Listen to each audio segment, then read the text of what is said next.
No. That one. There we go.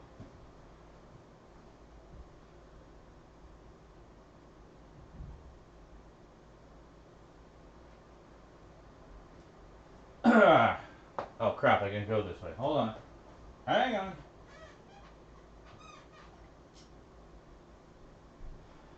Let's see how the angle is. Oh yeah, you can see everything. Greetings and welcome to my kitchen. So today on Cooking with Zaranyzerak, we're going to be doing a few things. Basically, doing a whole pile of meal prep. Basically, doing more of these.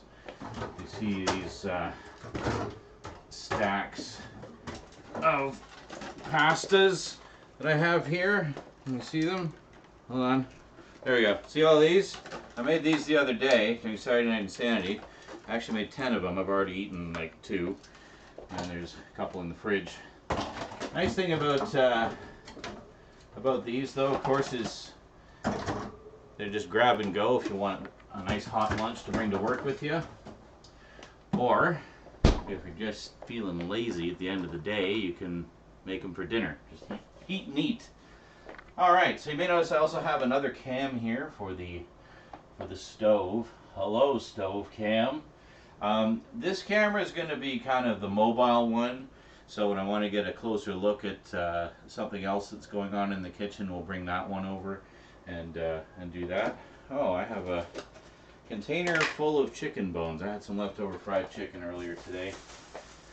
So, I don't know if anybody's in the chat. I'm trying to monitor the chat with the app here.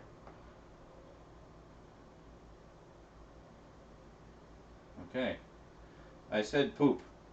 I don't know who else is there. But anyway. Alrighty, so what are we doing today? Well, very similar to what we did on Saturday. I actually have a couple of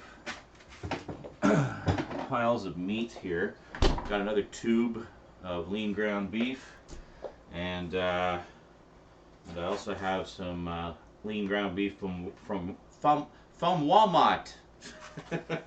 So how much is in these anyways? So this one is 1.2 kilograms, and this one is 800 grams. This is way less. Maybe I should cook both of them and kind of even them out. Might be an idea. I don't know. We'll think about that. Anyway, so we're doing that, and then in addition to that, these are heavy. In addition to that, I have some loins. Yes, good old loins. I like to buy these. These are basically boneless pork loins, and then I chop them up. I make roasts from them. I make pork strips for stir fries, and I make pork chops. Lots of pork chops. So what the plan is here is basically to chop these two loins up and portion them off, put some in the freezer, make a few for dinner, and that'll be that. So that's one thing we shall be doing. And oh, hey, Major Motoko and Garbage Gamer in the house. Greetings, gentlemen. I don't really have a stand for this. I'll prop it up against the fried chicken bucket. There we go. Okay. I do need to do a few dishes, but I can wait. We can do those later. Just gonna move these. You know what I could really go for actually is a coffee. So let's make some coffee, shall we? I'm just gonna gird my loins over here, and do we actually have enough slack to... Whoa, there goes the cam. Hold on. I think we have enough slack. I added a powered USB hub here to give us more maneuverability. So, oh yeah, just barely enough room. All right. Coffee cam. I'm just going to double check that and see how we can see everything.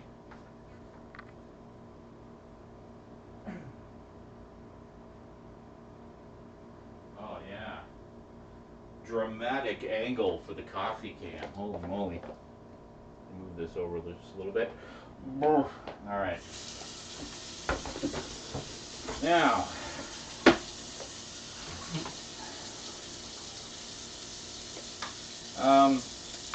coffee grounds. A lot of people have different ways of disposing of them. Some people like to flush them down the toilet. Some people just ball them up and put them in the garbage. What I do is actually run the water through them like that, and it breaks them up and allows them to kind of flow freely down the drain. Now, if you just put them in as a clump, that's going to block your drain.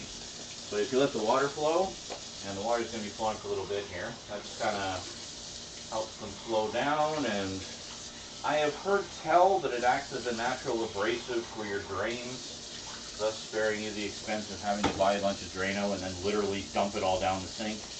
But I don't know, I've never had a clogged drain, so maybe I've just been lucky all this time, who knows. But I guess it depends on the kind of grounds as well. Like the ones I have they're fine grind, but they're not like powdery, you know, so they don't really clump. They're actually quite loose. And yeah, so I don't know. They say don't do that if you have a septic system though. If you're just using city pipes, well, I'll leave it up to your own discretion. I'm not going to say one way or the other. That's just what I do. Well, I'm like trying to be seen in that camera, yet there's that camera. I keep forgetting there's two cameras. All right. So that's that. And then basically for coffee today, we have the best part of waking up, Folgers in your cup. Folgers, there you go. Just the Torrefaction Traditionnel, which is classic roast, apparently, in English. I should probably put a filter in there. That would help.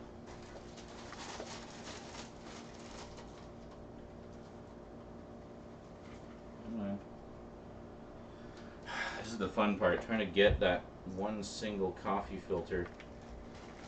Yeah, no, it looks like one, but it's not. It's actually two stuck together. Hold on. Alright, there we go.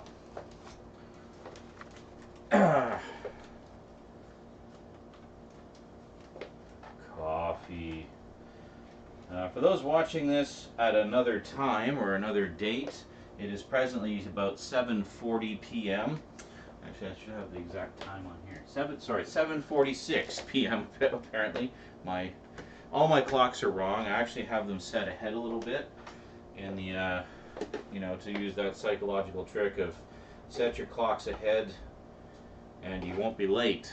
Yeah, well, the problem is I'm smart and I set the clocks ahead to try to outsmart myself.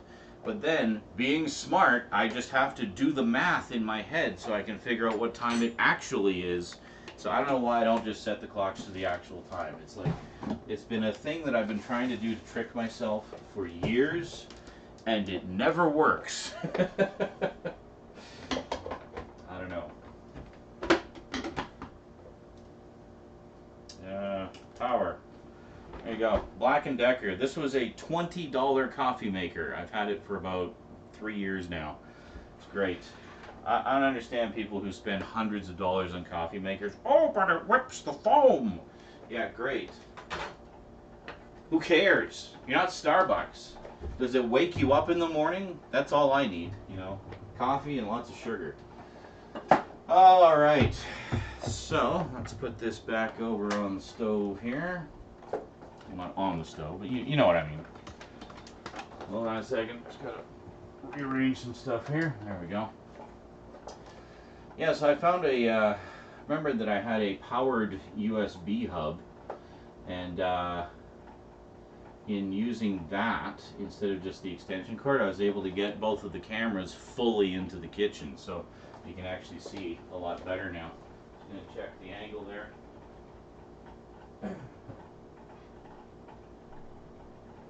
Yep. Oh, wait a minute, I was looking at the wrong. Actually, probably angle that down a tad. There we go. So normally I would do, we're going to be doing meaty pasta, by the way. Normally I would do the noodles on this burner and then the meat on this burner. I'm going to do it the other way around though, because I was thinking doing the noodles here, you're going to have steam like blasting right up into your face the whole time. And it won't be quite so bad with the just the meat and sauce going. Okay, so I'm just going to move all this stuff for a moment. I just want to give the stovetop a quick wipe. Try to keep on top of that. Basically just, I think it's actually got some bits from the last time we did meal prep here. There we go. Yeah. I mean, I just actually did a major clean of the stovetop, so it really just needs a wipe down here. Get all the bits. There we go. Oh, coffee's already smelling good. That's another nice thing about that coffee maker is it makes coffee really fast. So sometimes what I'll do, well actually normally if I'm working I'll put, or want to get up at a specific time, I'll put the coffee on timer. There is a built-in timer. So that when I get up, there's coffee. It's already made. The smell of the coffee helps me get out of bed. But other times, if I'm not particularly sure of when I'm planning to get up, like if it's a weekend or I have a day off or something, what I'll do is I'll get the coffee ready, but I won't set the timer. So I'll just, I already have, all the pots are already clean. Okay, perfect. Then I'll just get up in the morning and hit power, go do my morning stuff, you know, pee and brush my teeth, and by the time I'm done, the coffee's ready. So, pretty cool. All right.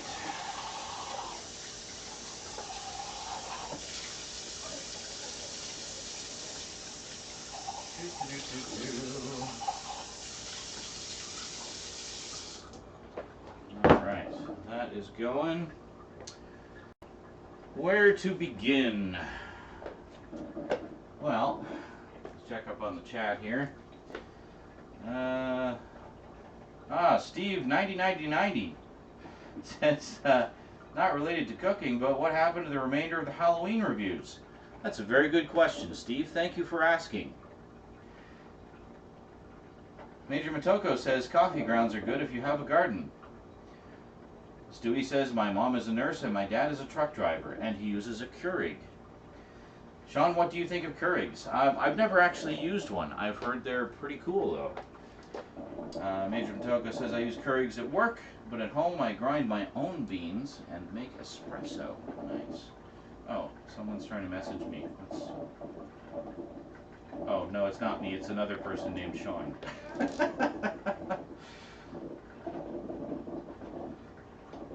And Apothecary is just messaging me. I think she's trying to get into Twitch, but apparently it's not working. Oh, no, it is working. She just can't get into the chat for some reason. Well, that's annoying. I'm sorry to hear that, Apothecary. Ask from London, says Steve. In all seriousness, you're quite right. There's a pile of Halloween reviews left to do. There's reviews left over from the previous Halloween that I have yet to do, actually. Yeah, the simple answer to that question is your guess is as good as mine. I'll do them when I do them. Yeah, it's hard to do big stuff like that sometimes and be consistent with it just because it's so time consuming. And I'm doing it outside of all my other stuff, you know, day job and having my daughter over and stuff like that. And so there's just literally not enough hours in the day to do everything. And then, you know, all that other stuff, I just get freaking tired, man. You know, it's like, okay, I gotta go home from my 8.5-hour day at work and be productive and work on videos. And then I get home and I sit down in front of the computer. Okay, let's get some stuff done. And it's like, I don't feel like doing anything. You know, so that's kind of how that goes. If my situation ever changes and I am able to make a living doing Twitch and YouTube, then you will see a lot more consistency with projects like that because I'll have way more time and energy to work on them. But as it stands, and that's one of the reasons everybody says, like, oh, 2009 was your golden period. That was awesome. Yeah, I was also unemployed back then, so I had all the time in the world to work on videos, and that's why I did a lot more of them. Working full time for the past, you know, 7 years, you may have noticed a drop in the frequency of the videos, and well, that's why. Is because, you know, if I was pulling in enough ad revenue and Patreon and whatever else from this to be able to live on it, then yeah, I would totally do this full time. Absolutely. Who in their right mind wouldn't, you know? And I guess that is the dream ultimately, but that is some delicious coffee. Okay, so we should get ready to get going here. But before we begin, it's very important when you're working in the kitchen to be safe. Kitchen safety is incredibly important. Anybody who's watched Saturday Night Insanity over the years will know that myself and my brother and numerous other regulars are constantly injuring ourselves in the kitchen. So I found a little video that I want to show you from archive.org. Wonderful site, by the way, for just old educational films and stuff like that. So I found this terrific video all about kitchen safety. So I wanted to show that to you guys just before we start, and then we'll get into some cooking. All right, so check this out. I'll be back in just a few minutes.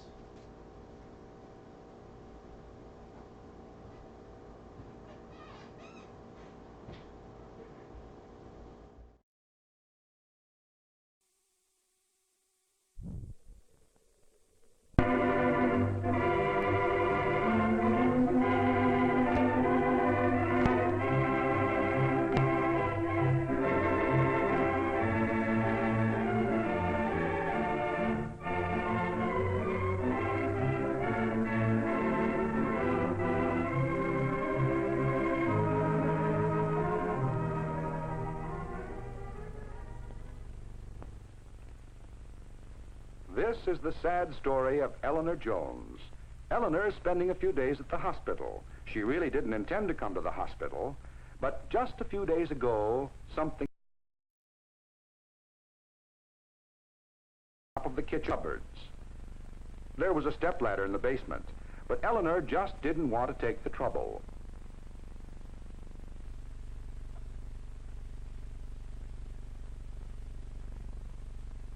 Careful, Eleanor, careful.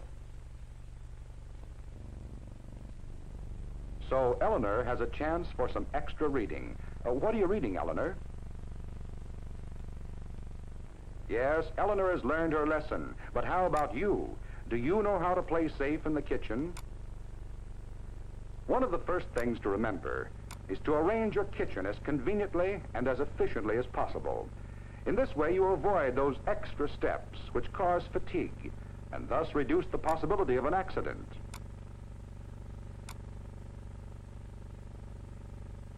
Store the things you use near the place you intend to use them.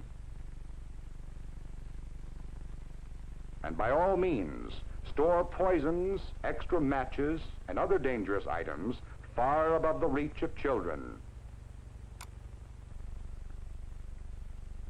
Keep those cupboard doors closed. A bump on the head probably won't send you to the hospital, but it will be painful just the same. Small accidents will happen occasionally, but don't let them become major ones. Wipe up that grease spot immediately before you have a chance to forget about it. A knife is a dangerous weapon if not treated with the proper respect. Strangely enough, a sharp knife is less dangerous than a dull one. Since less force is required to use a sharp knife, it is less likely to slip.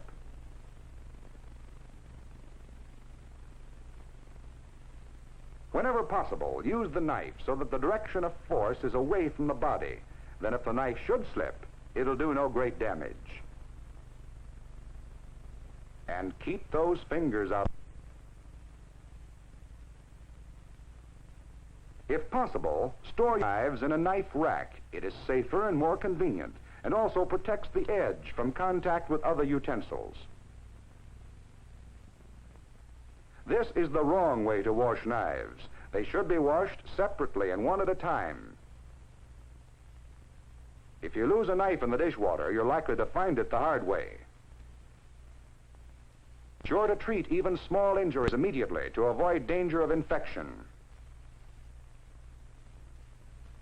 And while we're on the subject of knives, they just weren't rough edges to cut fingers. Many excellent foods are preserved in glass containers. Should break, throw the food away. No matter how safe it may be, the danger of broken glass fragments is great to be disregarded. No kitchen is complete without a range, but there are right and wrong ways to use one. With a pilot light, lighting the barrel, but make sure that the gas actually does ignite. If it doesn't have a pilot light, light your match before turning on the gas. Before lighting it. This way you allow any accumulated gas to escape and prevent a possible explosion. After this time has elapsed, light and insert the match, then turn on the gas. A handle projecting over the edge of the stove can easily cause this.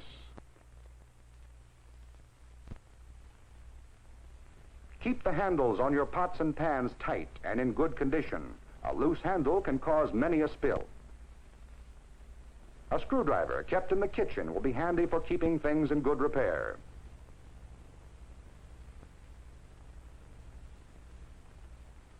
A good way to keep a handle in good condition is to keep it away from the lighted burners.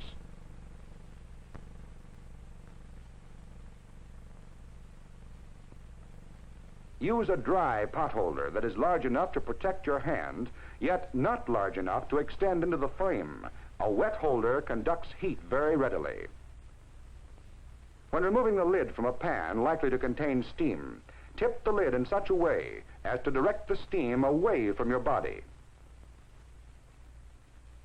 Foods fried in deep fat are delicious, but certain precautions should be observed in their preparation. The mistakes usually made are filling the pan too full and is at a temperature 200 degrees hotter than boiling. Any water clinging to the food boils vigorously. This is likely to carry the fat over the side, where it may ignite. Pour the fat into a large container, large enough so that the fat is at least 3 inches from the top. Keep the food as dry as possible. Remember, it's the water that causes the bubbling.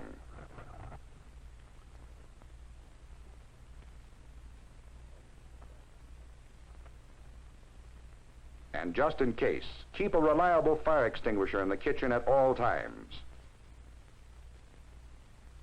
What's wrong here? All the burners are turned off. Ah, but don't forget, this stove has a pilot light. Don't leave papers or pot holders near it, or this will happen to you. When plugging in or removing any electrical appliance, be sure your hands are dry. Wet skin conducts electricity much more readily than dry skin. Therefore, the danger of shock is much greater when your hands are wet. Here is a dangerous situation. Keep those electric cords where no one can trip over them.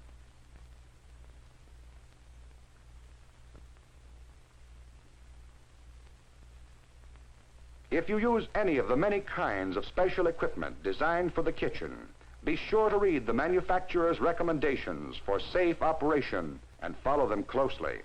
It is not sufficient to follow the advice of some friend who ought to know.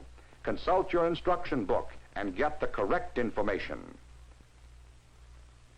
When it becomes necessary to climb, do it a safe way. The few dollars you pay for a ladder are well spent in terms of convenience and safety.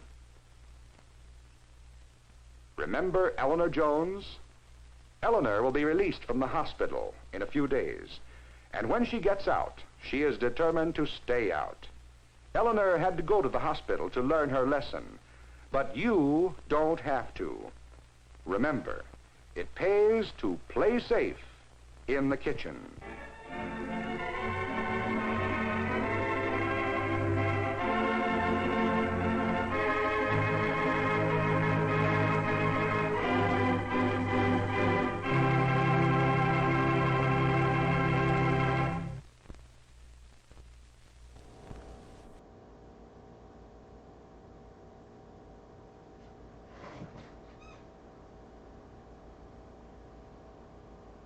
Well, wasn't that educational?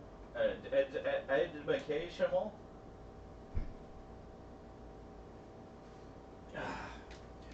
Sorry, just coming back into the cupboard. I love how janky all those old films are. Like, just constant bits of missing and stuff. Like the whole thing about safety with the gas stove, you didn't even hear half of it because the film kept skipping. There's like chunks of it missing. And wasn't that the most mighty fire extinguisher you've ever seen? That was just amazing. And I love how she uses the fire extinguisher to put out the tiny little flaming piece of paper on the stove. Like, you couldn't just pick that up and throw it in the sink or something. Like, that'd probably be more effective instead of wasting your freaking fire extinguisher on it. Anyway, thought you'd find that amusing. So, cutting board for chopping loins. Coffee for coffeeing. Just while you guys are watching that, I washed the spatula and the spoon. Gigantic spoon. Alright, so a few things we need here. Where the hell are they? Sorry, my mom was just here and I don't know where she put anything. Oh, here we are. Actually, this was my fault. I put those in there. So we need the big pot for the pasta. And the colander to drain the pasta. Just set that aside for now. And I probably should have put the dishes away earlier. Anyway, deal with that later. Okie dokie. So first things first, I guess let's get our meat going here. check our pilot light. Yeah, I think we're okay. Alright, so I basically just crank it up to about medium. These are fairly hot elements, so now we have to exercise safety, so always cut towards yourself with the gigantic butcher knife. No. Alright, so just going to...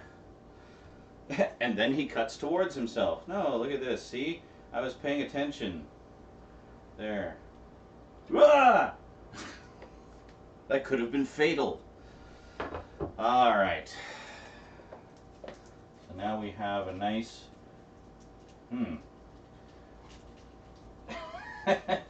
Yes, anyway, we'll just dump this all into the pot here.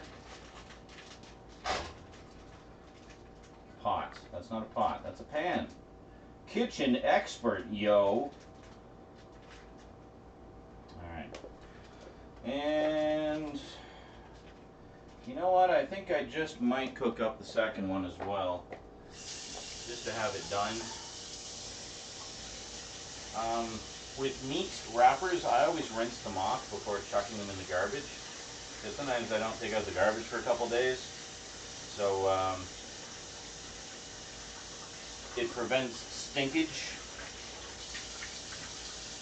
There we go. Nice and clean, more or less. There we go. Okay. That is not the correct way to clean a knife. You dumbass. What are you doing, Candace? Whatever the hell her name was. I was hoping that the whole thing where she was balancing precariously on the box and the stool and the chair and everything would be a little more spectacular, but she did do a pretty decent fall to the floor. You know, I'll give her some credit there. I don't have my... hold on a second, I need to get my sunlight.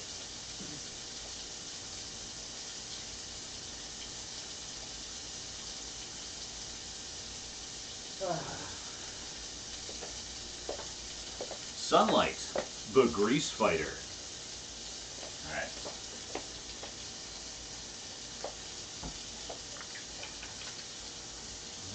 Okay. There we go. Anytime I handle meat, or anything greasy, the potato chips would be another thing. I almost always wash my hands with the Sunlight dish detergent afterwards because it's grease cutting, right? It's got lemony goodness, and I find it works really well to get rid of the greasiness on the hands. We're not going to need this for a while, so let's just put it out of the way. I'm going to move this butter over here. There we go. Oakley dokley. Now, let's get some water. Agua.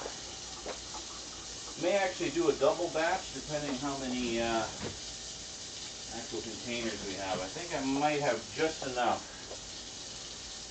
to do a double batch of meaty pasta.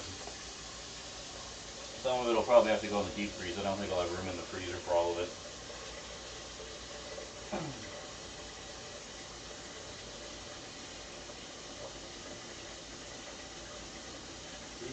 There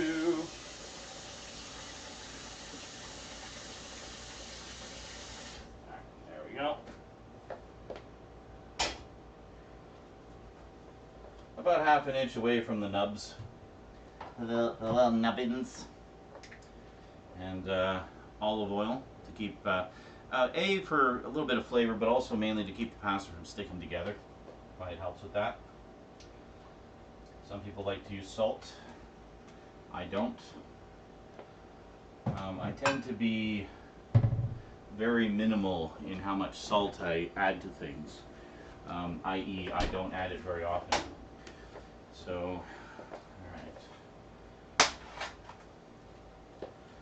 So those tubes of lean ground beef, they're actually probably the best deal for those. They're about 13 bucks for a kilo and a half. Wow. Look at the difference in color, eh? Can you see that? This is Walmart brand. This is Save On Foods. Well, we're going to mix them all together. Yeah, you can definitely tell the Save On stuff is better. Wow, look at that. It's like not even Is that even the same cut of meat? Did I get regular by accident? No, it's lean. They're both lean. So, yeah, anyway. This is going to be quite a hodgepodge of meat. Alright. Watch the hands of sunlight again. I'm a little obsessive about that, especially when handling stuff like ground beef, because it's very bacteria prone. Actually, probably get a new garbage bag going here because we're going to have quite a few items going in here.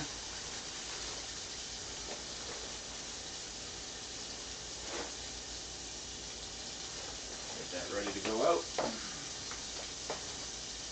Take it out on the way to work tomorrow. Or I might pop by tonight at some point. I don't know. We'll see. Oh. I'm going to be using this knife to cut up the pork loins. So it doesn't need to be perfectly clean, just enough. Okay. Oh, it might help if I turn this on, eh? There we go. So high power, of course, for the...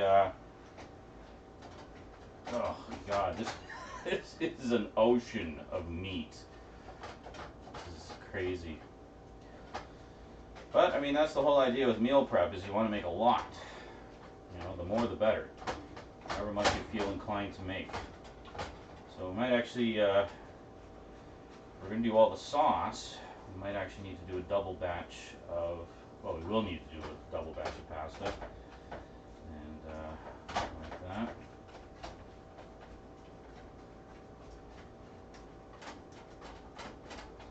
Just kind of mash it all in there, break it up.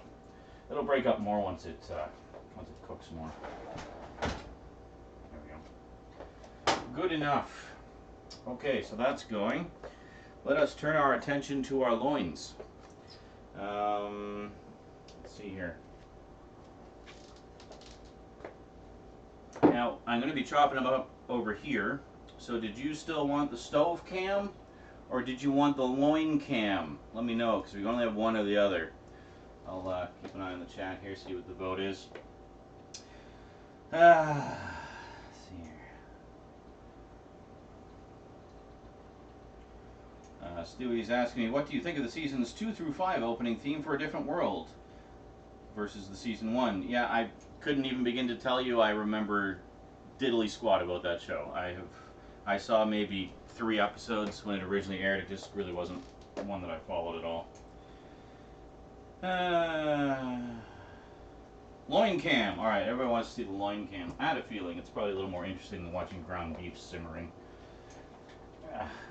Oh yeah, see, already we're starting to get some browning happening here. Medium is fairly hot. I usually do the browning.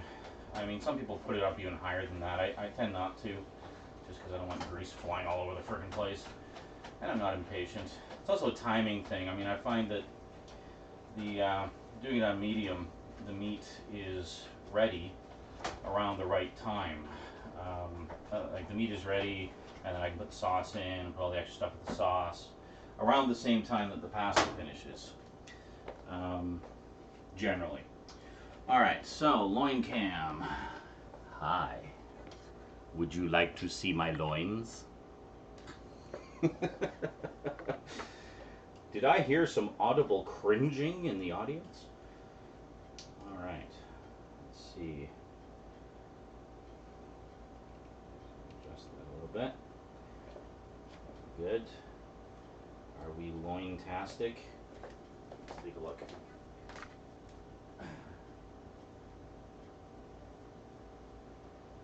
Oh, yeah. Yeah, that's a good view. You'll be able to see my loins perfectly there. Okay, a couple things we need. We need a gigantic container. There, how's that? Is that a good view? This is to put the chopped up stuff in. Gotta put this plate somewhere. It's kind of in the way. This is why I should have emptied the dishwasher before. You know what? Screw it. I'll put it over here. I'll put it right back where it was. Oh, right, because I was going to put this lid somewhere. I'll put it over here. That's fine. That works. There should be a second one.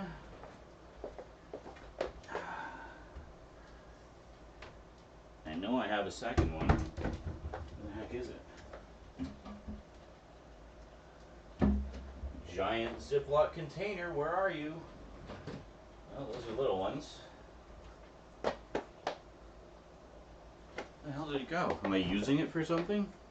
Oh, the Alfredo sauce is in it. Damn it. Oh well, whatever. Okay, loin time. Just got to give the meat a stir here. It's sizzling away. Yeah, this time I didn't wait until the meat was about to expire. This actually doesn't expire until the 10th. This is being filmed on the 8th, I think. So we're good. No questionable odors coming from the food, which is always good. Alright. Okie dokie. Now I usually open these up in the sink, just because there's a lot of drippings. This again is from Walmart. You can find these pork loins pretty much any supermarket, at least that I've seen. Oh, I haven't got that new garbage going yet, do I? Let's do that. That has a hole in it. It's going to drip everywhere. I always get plastic at the supermarket because I can use them for garbage bags, and I never have to buy garbage bags. Although when my mom was here, she wanted me to buy garbage bags just because she has this thing about, oh, I have to put it in a big green garbage bag. It's like, but we have literally thousands of shopping bags in here. You can put the contents into a couple of little bags instead of needing to have them in one big bag. Oh, but it's easier to carry. Why do you care? I'm the one who's going to take the garbage to the garbage. Like,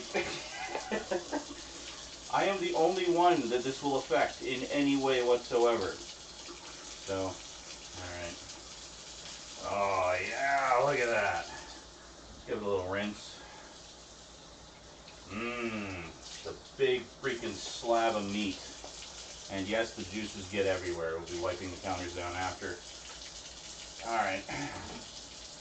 So first things first is I cut off the ends. And I use those as roasts. So we'll actually, hold on a second. Crap. I'm running low on containers because I've been making so many lunches lately. Hold on. Yeah, I'll use this one. The little one there. Okay. So I'm gonna actually, yeah, we'll chop a little less off this end because this is nice and thick. You get some good chops out of that. And then we just sort of smush it into there. And then that'll go in the freezer. And then this end we'll do, actually we'll do, you know, I'm just going to cut the tail end of it off. There we go. And then we'll make the rest into roast. Actually, that could be a pretty impressive pork chop right there. But we're just going to shove that in with the roast there. Seal that up. And there you go. That is ready for the freezer. Okay, now the fun part. Pork chops. And lots of them. Well, actually, I guess we can put that there. Yeah, I can put that there. That's not going to block your view. Sorry, just going to rinse the plastic out here. Again, to prevent stinkage. Got to give the meat a turn as well.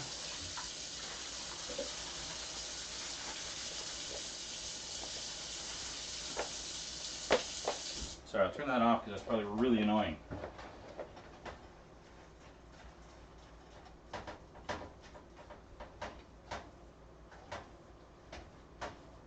This is so much ground beef. It's ridiculous.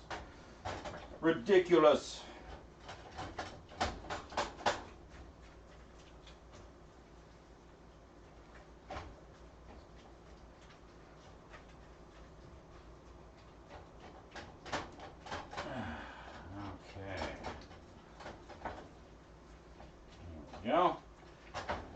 ground beef is beefing along nicely. So while that's beefing, let's continue porking. Oh, I kill me. Alright. Okay, so taking a look at this, we should be able to get a fair amount of pork chops out of it. The ones that I get from Save-On are a little bit bigger. Usually what I do is I'll cut it in half. I'll just kind of keep halving it. I'll keep having it. Yeah, we should be able to get. We'll do. Yeah, you know what? I'm just going to cut them to the desired thickness. There we go. So look at that. So nice boneless pork chop. Very good. I usually put about 9 in that big container. But the nice thing about this loin, or getting these loins, is that you can cut your pork chops as thick or as thin as you want. You're not sort of limited by how thick or thin the supermarket deems you are worthy of. Don't have any of that. I want my meat good and thick.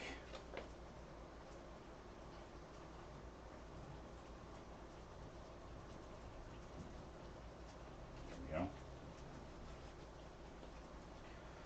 go. Okay, good. So we got 5 out of that. This one's a little thin, but whatever. Okay, we'll do the same here. Should be able to get another 5. This is about the same size.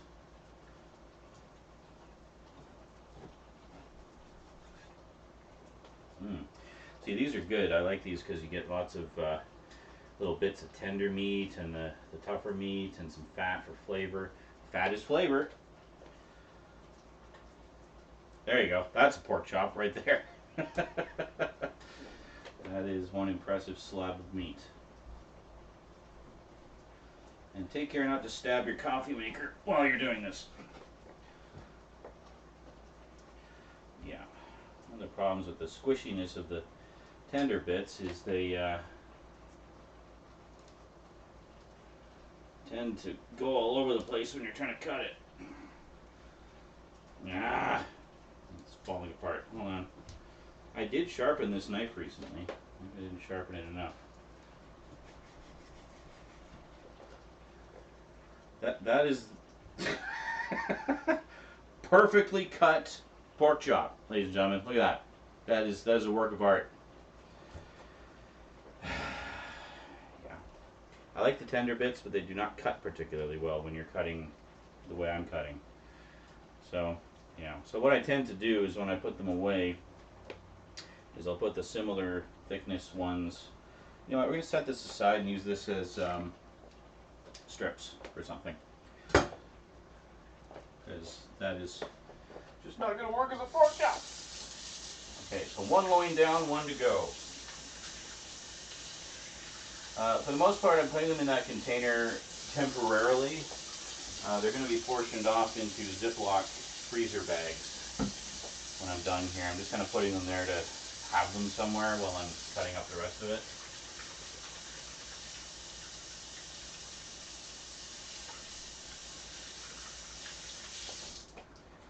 Okay, so we will come back to loin land in just a few moments here.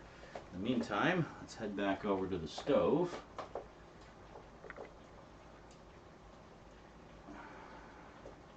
And we'll see how things are doing. Alright, well, as you can see, the ground beef is coming along quite nicely. It's a good chunk of it is done, actually. It's got a little ways to go.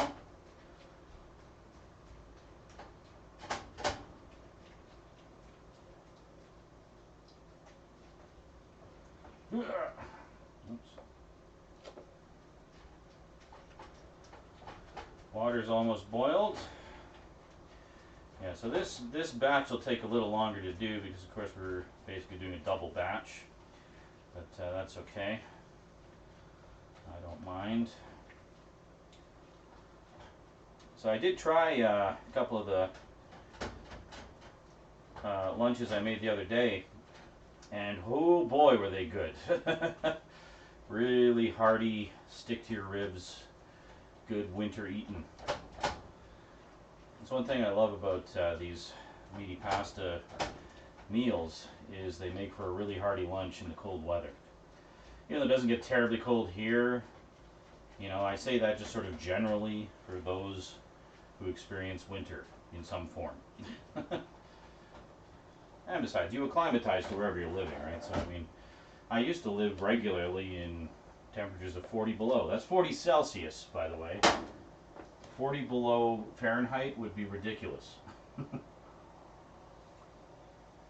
Alright, so let's bring the other loin over here. We'll deal with that in a moment.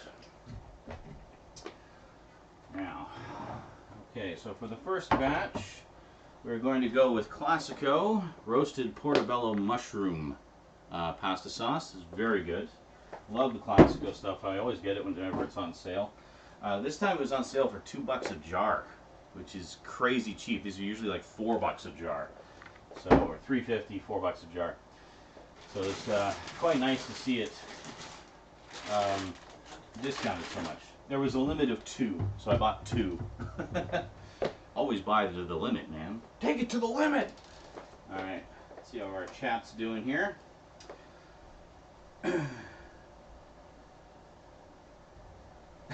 Yeah, Rob Sadly says, leave that dishwasher door wide open. You know, you're all waiting for me to just trip over it and kill myself, aren't you? Let's see here. Loin cam, must see your loin, breathes heavy, garbage gamer.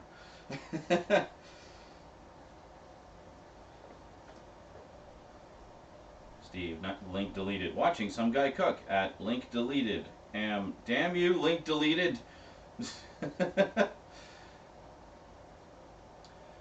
So those lunch containers packed, looking ready to be shipped to each of us.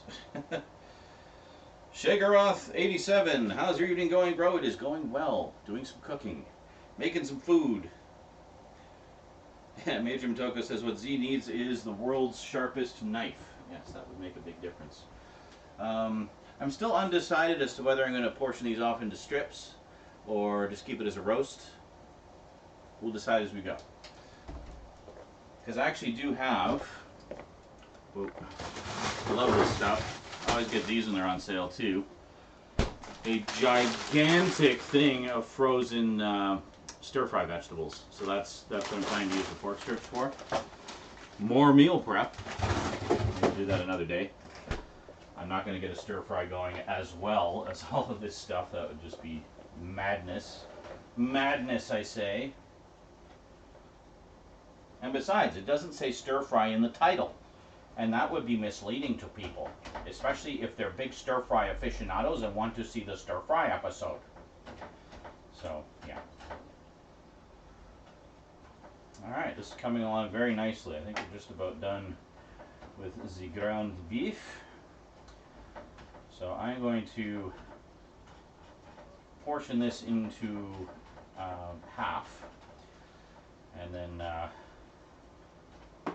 yeah, I'm going to let it go a little bit longer just because it's ground beef and I don't like to mess around with that. Depends on the meat, obviously, how thoroughly you want to cook it. And it's also a matter of preference in some cases too. Now, in the case of ground beef, anything with ground beef, like hamburgers or just ground beef for sauce, I basically cremate it. Well, I shouldn't say cremate it, but I mean I get it to the point where there is no more pink. It's all beautiful brown, and go from there.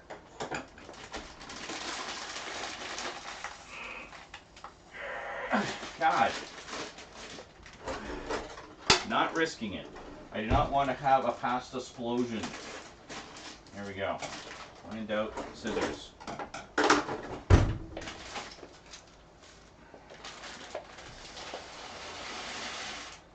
we go.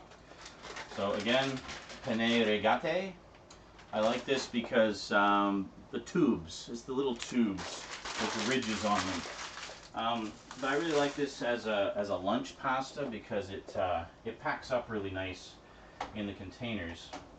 But also just the shape of it, I find is really conducive to having a good portion of sauce along with the pasta. So you get, you know, it sticks to it. better than, say, spaghetti or something like that. Spaghetti, I find, and fettuccine, I find I'm always like, you know, twirling a big ball of spaghetti and then having to scoop sauce onto it because, of course, I make really hearty sauces, so you could almost just eat the sauce alone as a meal, in fact, and be perfectly satisfied.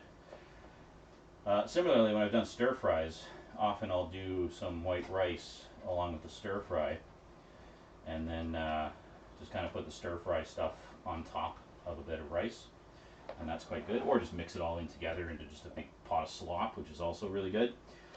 But sometimes I find I'll just eat the stir fry. Like I'll just have the stir fry on its own, maybe put the rice on the side, or not have rice at all. It's good stuff. Love it. And my meats of choice for stir fries are usually either pork strips or chicken strips. Or sometimes, I used to cube them, but I find the stir fry strips are a little nicer than cubes. When I make an Alfredo sauce, like chicken Alfredo sauce, then I'll do cubes for the chicken, because I find that works better in the Alfredo sauce. Okay, this is almost ready here. I should probably think about getting some dinner going, because I want to get my pork chops cooking. Maybe I'll cook up the second loin first, because the pork chops actually don't take that long. And I want to get a side dish going with those as well. So, okay, so we'll just kind of let everything cook and simmer here for a little while. Yeah, good stuff. All right, so Mr. Pork Roast, I think you're going in the freezer. I can't get into the freezer right now. Fuck. I'll put it in this freezer just as a temporary measure. There we go. The deep freeze has stuff on the lid, so I can't get into it right now. One of which is the USB hub that's allowing you to see and hear me right now. So, alright, so everything's just kind of on autopilot for the moment. Come on, there we go.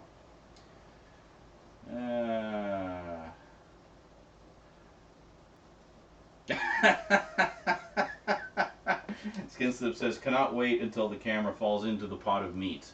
Oh, crap, you know what? That is getting a little close to the edge. Thanks for the heads up! I was going to be like, damn it, I shouldn't have said anything.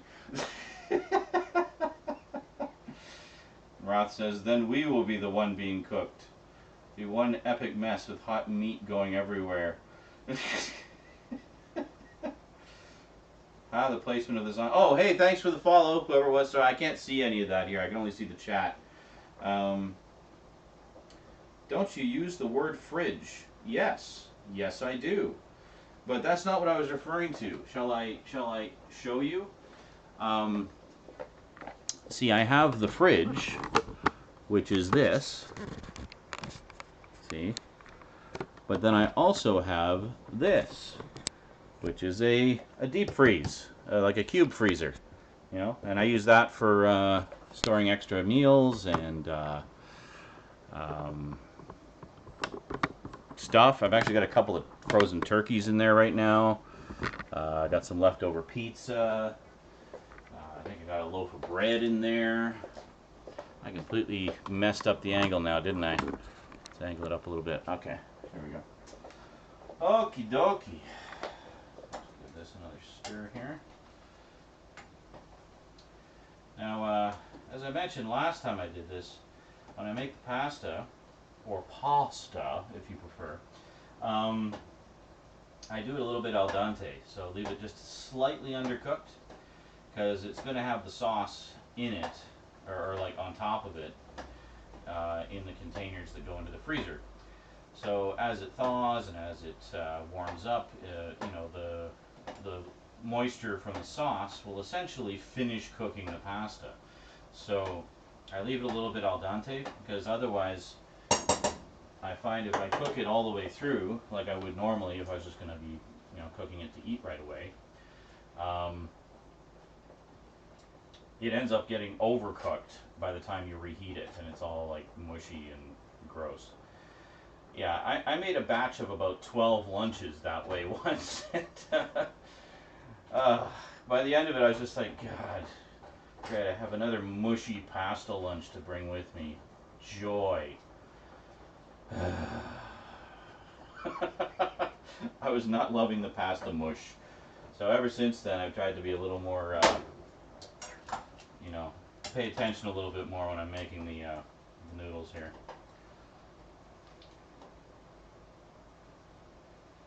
There we go. Very good. You can see how starchy it is, eh? When I do rice, I actually do a pre-rinse of the rice, and it actually reduces quite a lot of that starchiness. And then I also do a post-rinse, which further reduces the starchiness and also prevents it from all clumping together. It actually keeps the rice nice and fluffy and separates properly. So, okie dokie. So I think that's about done. So, yeah, you know what? Let's actually close this because we don't really need it right now. There. Potential accident averted. Kitchen safety.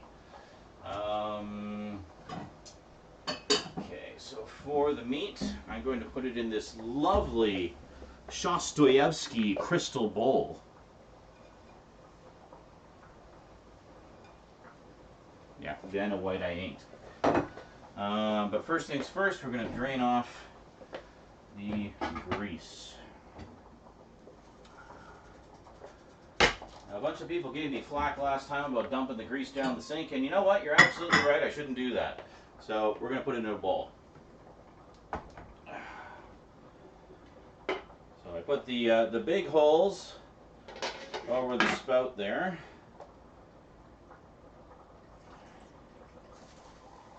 Holy crap, that's a lot of grease. That is a lot of grease. If you use the extra lean beef, you won't get as much of the drippings. You can almost just leave the drippings in. There's that little of them. But the lean is kind of like the medium, you know, medium level for the ground beef. Oh God, this is heavy as hell. All right. Okay. Wow, look at that. It's almost like a full bowl. That's crazy. Let's just put this out of the way. Could make some burger grease toast. Mmm. Alright. So essentially we're just going to put a bunch of this in here. And the steam is burning my thumb. Excellent. I can take it. I'm a man. It's good pain. Lets me know I'm alive. Ow. Ah. Okay. It's alright. Alright, that's more or less half. There we go. Good. Alright. So if one has a little bit more meat than the other, I'm okay with that. So now, sauce numero uno. Put it on a little bit below medium because medium's a little too hot for doing the sauce. Ow! Fuck. Kitchen safety. Be careful of steam. Thank you, Mr. Bland Narrator Guy.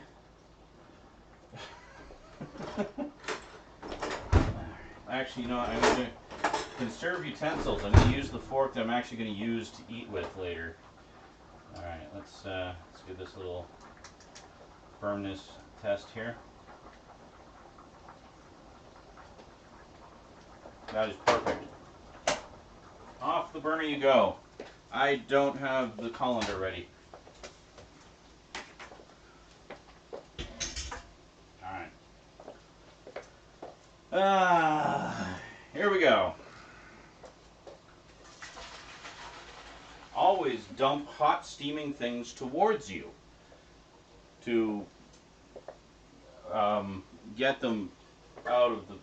Yeah, I don't know what I'm talking about.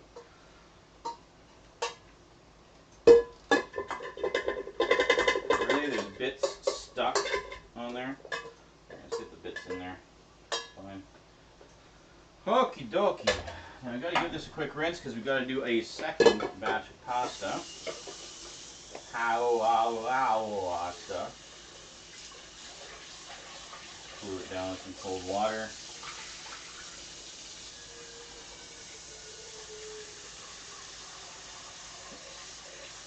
I'm just going to let this soak for a little bit before we put the second batch on. There we go. Okie dokie. Let's get that out of the way too. Alright, so now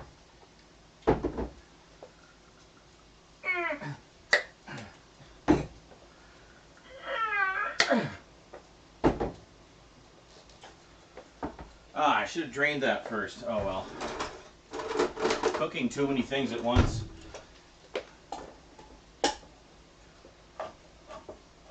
Oh, so this time we're using Unico diced tomatoes. These are actually unseasoned. The Aylmer that I use, or the Aylmer brand that I used last time, was lightly seasoned with Italian seasonings.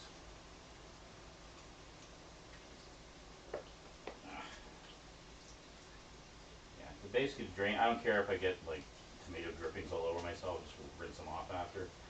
But I just kind of use the lid to squish around on the diced tomatoes and get out all the excess liquid.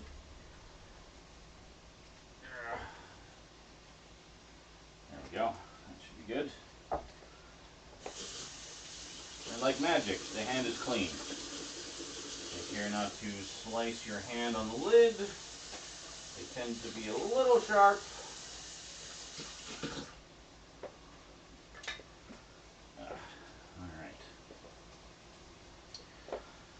So, we'll dump the tomatoes in first, just because that's the way I feel like doing it today.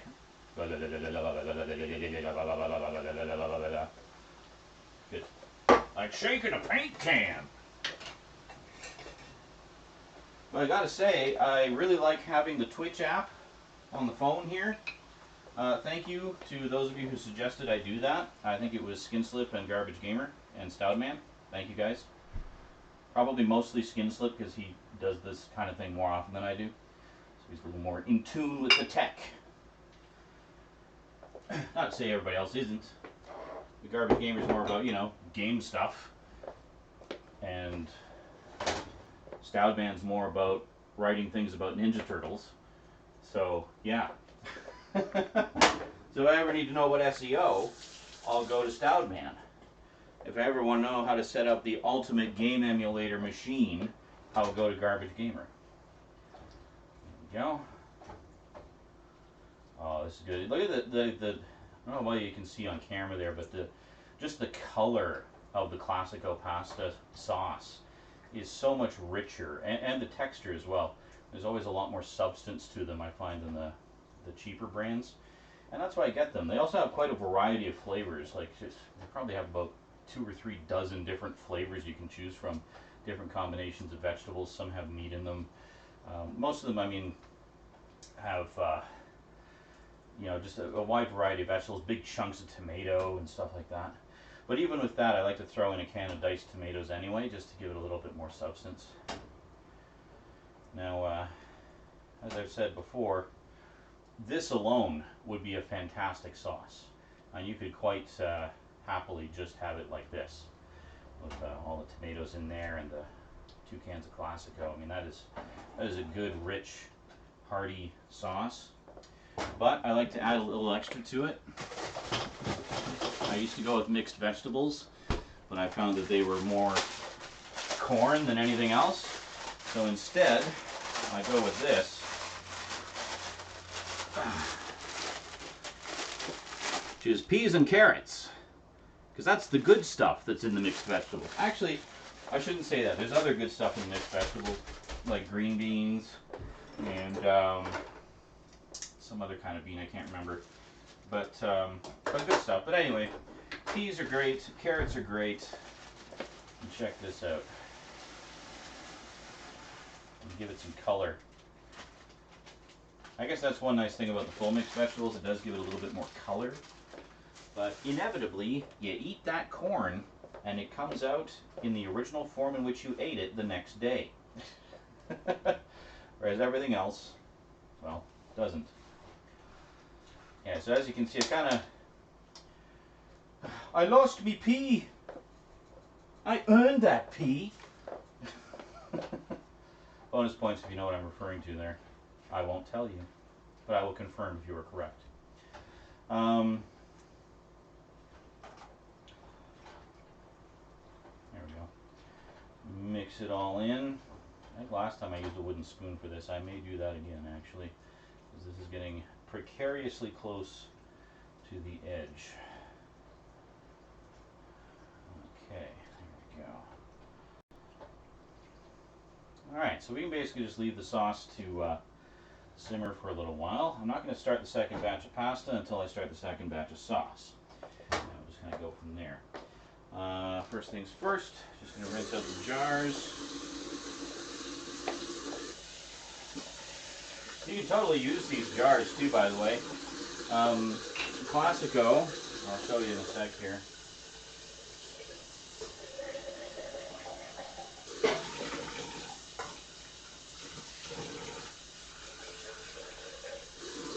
Classico actually uses your grandmother's favorite Atlas mason jars. Yeah. So if you have a grandma who likes to make jam and stuff like that, chances are she's got a million of these. And yeah, I think Atlas has been in the jar business longer than anybody. They're like one of the massive, huge jar companies. Very trusted brand of jars. So I thought it was kind of cool that it sort of just added a little bit of extra class to Classico, if you will. The fact they're using actual Atlas brand jars for their pasta sauces, whereas everyone else just uses completely generic cans and generic no-name crack if you sneeze on them jars. Like, they're not Atlas.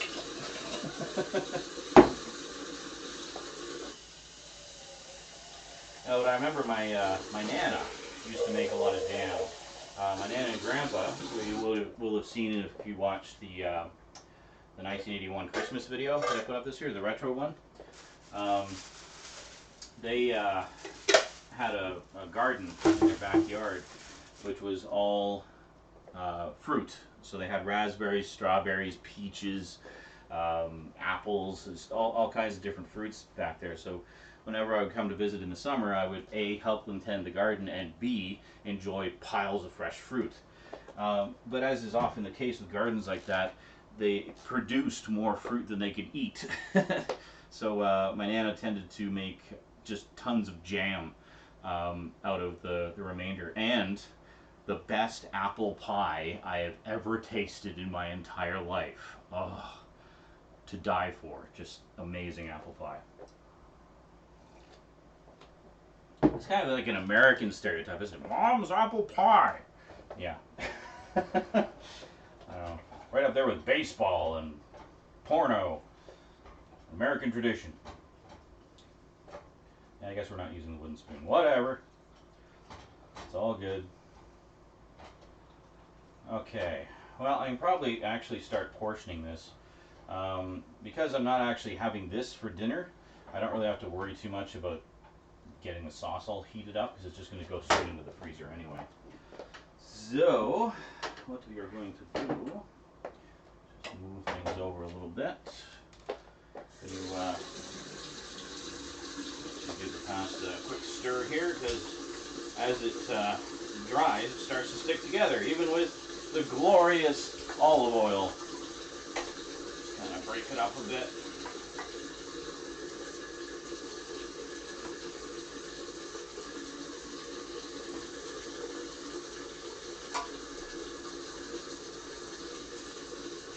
Okay, and now I'm actually going to rinse it in the cold water, because again, it's going in the freezer. There's no point in putting steaming hot pasta into the freezer, because why? Why would you do that? Doesn't matter. The nice thing about doing this, of course, in the colander is you rinse it and the water just goes right out the bottom. So it does not affect the al dente-ness. That's my point in mentioning that. Is there something on my foot? Yes, my pants. Let's pull them up a bit, shall we? Okay, there we go. Now, what was I doing? Oh yeah. Containers. So what did we get last time? 10? I think we can probably do another 10, so let's do 10. Crap. Hold on a second. Ah! So disorganized.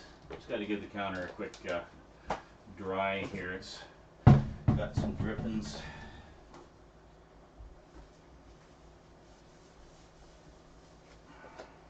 Yep. You move this. Move this. Move this over. Put this. I'll put it here. Okie dokie. So we need 10. So 1, 2, 3, 4, 5. All right.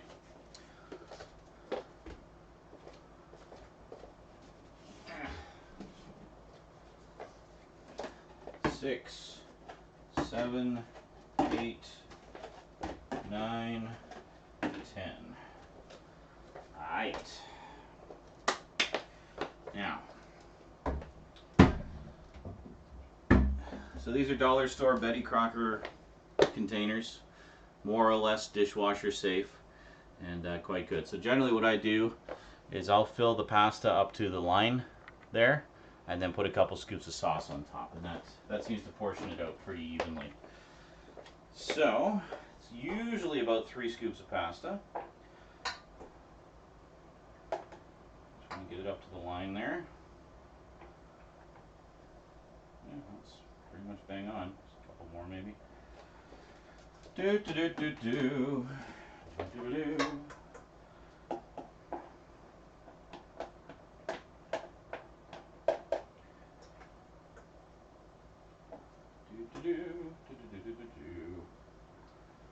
Wonderful. So I first got into meal prepping probably about 3 years ago, and I absolutely swear by it now because it has saved me more time and more money than I could readily calculate. And because what used to happen is I would get up in the morning, and sometimes I would make myself a couple sandwiches, bring those to work, or more often than not I wouldn't make anything. I would make nothing, and I would just go to work, and then I would end up buying lunch. Now the cafeteria there isn't bad where I work.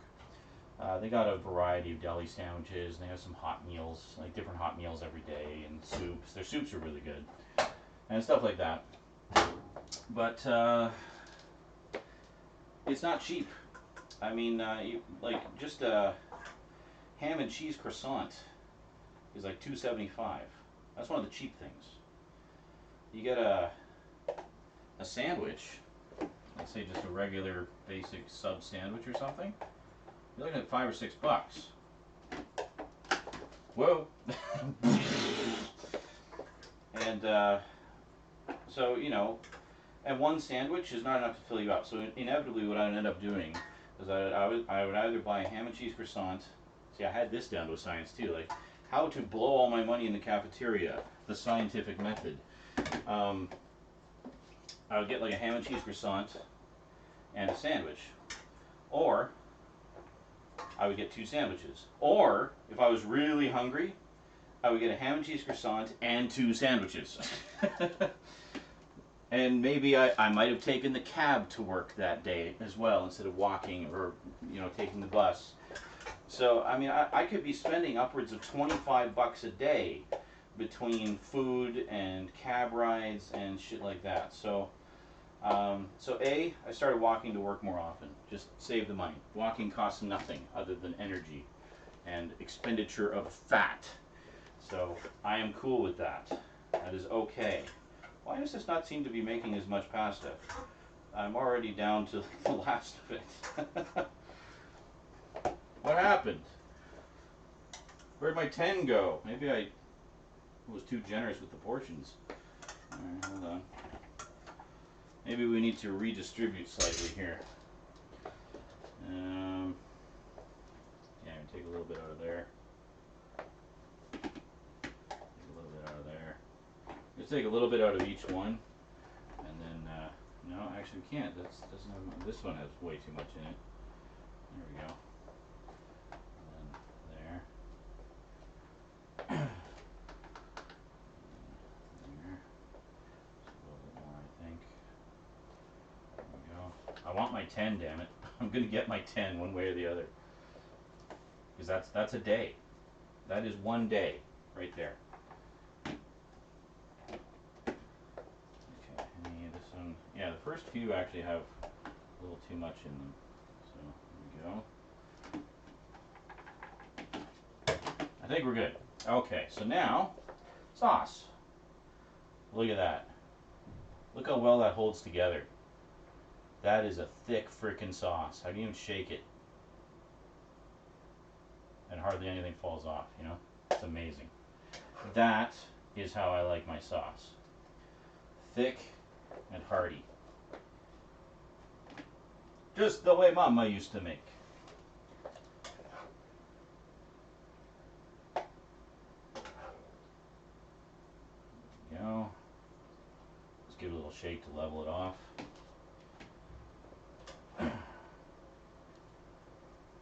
Shake, shake, shake. Sorry, I did not pay the rights for that song. I can't sing it. I wasn't singing anything. I was just saying shake. I amuse myself. Okay. By the way, thank you for anyone who followed or subscribed. As I mentioned earlier, I don't know if you were here, but as I mentioned earlier, I can't actually see that stuff because I'm in the kitchen.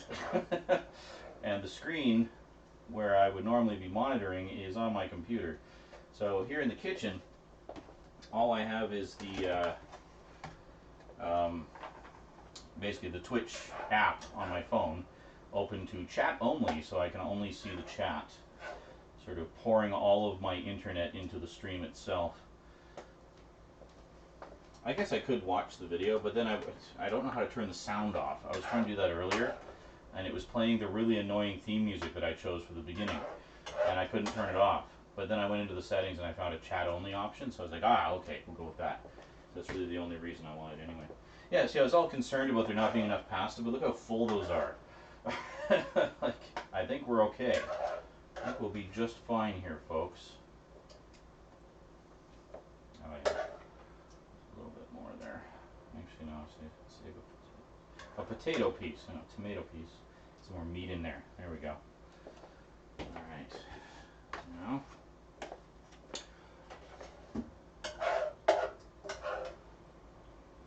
two heaping scoops. I think I'll have just enough here, actually.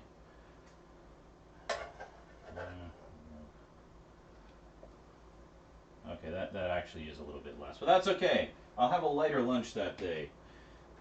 I'll be okay with that. I'll make a sandwich or something to bring with me.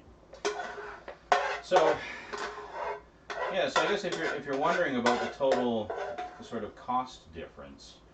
So say I didn't take the taxi. Say I caught the bus or walked and only bought sandwiches. So say I bought 2 sandwiches, $5 a piece, and a ham and cheese croissant, $2.75. Okay, so that's $12.75 for one day of lunch. That's even less. Wow, these got like progressively smaller as they went. Oh well. You know what? This would be a snack. It doesn't have to be a lunch. It could be a snack.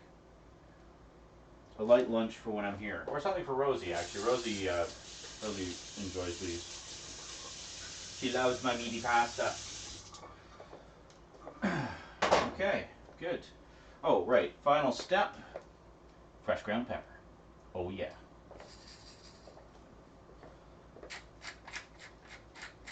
Eight turns. And give it a little shake just to get the excess off as well.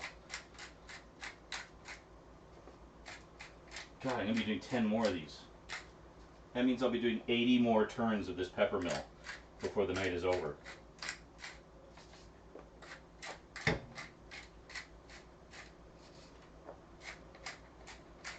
Ugh. Hand hurting. Oh, God. Come on. We can do it. One more. 5, 6, 7, 8. Okay, good. Holy moly. All right. Now, seal them up. Head them up and move them out to the freezer. Yeah, some of these lids do not fit some of the containers properly. I'm guessing from years of microwaving. It's just kind of molded to certain ones. Yeah, see, now that one's tight on here, the other one wasn't. They're exactly the same. They came from the same store. They're the same brand. They're the same model. I don't know. Anyway, I can't complain too much. They have served me well. These Betty Crocker ones at the dollar store are, it's like 4 for $1.25. All right, price. So $12.75 spent at the cafeteria versus, well, how much did all of this cost me? How much did this one cost me, the one we just made? Well, figure an average of about, let's see, the one meat was 13, the other one was 10, so 23, so say 12 bucks for the meat, okay? So 12 bucks for the meat. Got the sauce on sale, that was $4, and then another $1 for the tomatoes, that's $5. So we're up to $17. And then the pasta was, I think it was also on sale, it was like $2. So $19. What else was there? Oh yeah, and then the peas and carrots was $2.50. So 19, 20, 21, 50. So $21.50, less than what 2 lunches at the cafeteria would cost me for 10 lunches. So for the cost of 2 cafeteria days, basically, I got 10. Yeah, I mean, math don't lie. Math don't lie. Okie dokie. So if you want to see into my freezer here, let's see if we can get you over here. How well you're going to be able to see this.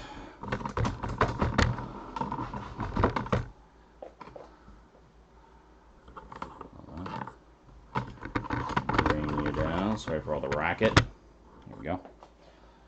Okay, so we open it up. And if you look inside, you can see I've already got stacks of them in there. So in the freezer here, it fits quite nicely. Stacks of 3.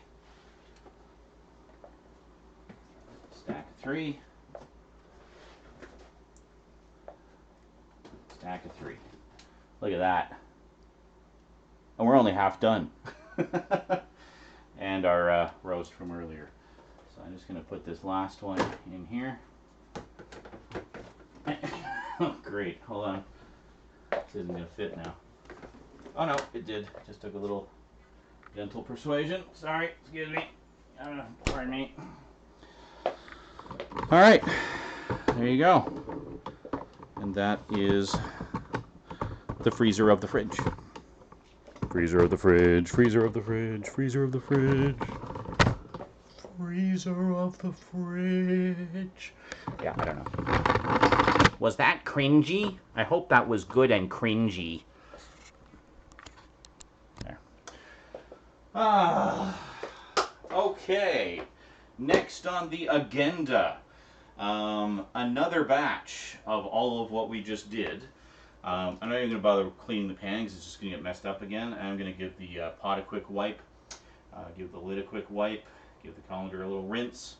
Then we got the second loin to cut up, and then while that's going, make my pork chop dinner, my actual dinner at 9 o'clock. Let's quickly check the chat here. Oh, Stout Man just arrived. Ooh, Sean cooking stream. Steve says, surprised there's still pepper left. Yeah, I actually have to refill that fairly often because, well, I use it. Alrighty, so, just going to take a little break here. Now, I've been using a lot of kitchen terminology, such as meat and knife. You may be unfamiliar with some of these terms. Well, you're in luck, because I actually found a nice little video that explains a lot of the different terminology that is commonly used in a typical household kitchen circa 1951. Okay, so why don't you watch that? I'm going to go have a quick smoke break, and we'll see you back here in a few minutes, and we'll carry on cooking. All right, see you then.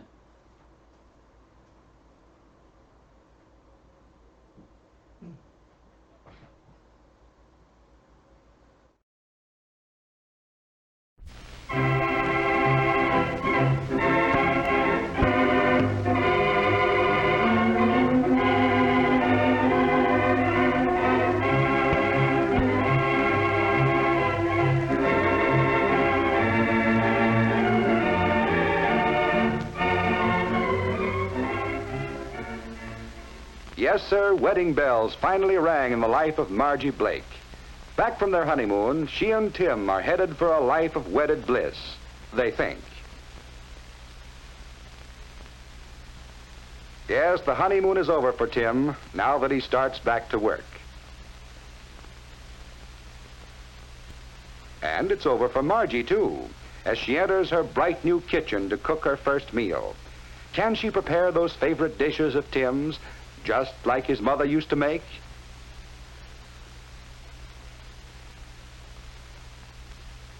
What would he like for dinner? He just loves chocolate cake. Go ahead, try one. All you have to do is follow the recipe. This is going to be easy. Let's see, what's next? It says, cream butter until soft and smooth. Cream the butter? Better get the cream.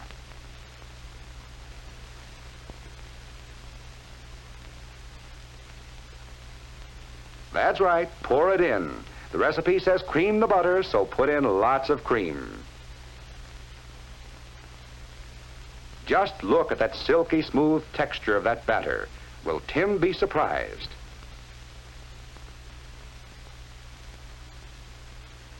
Will Tim be surprised?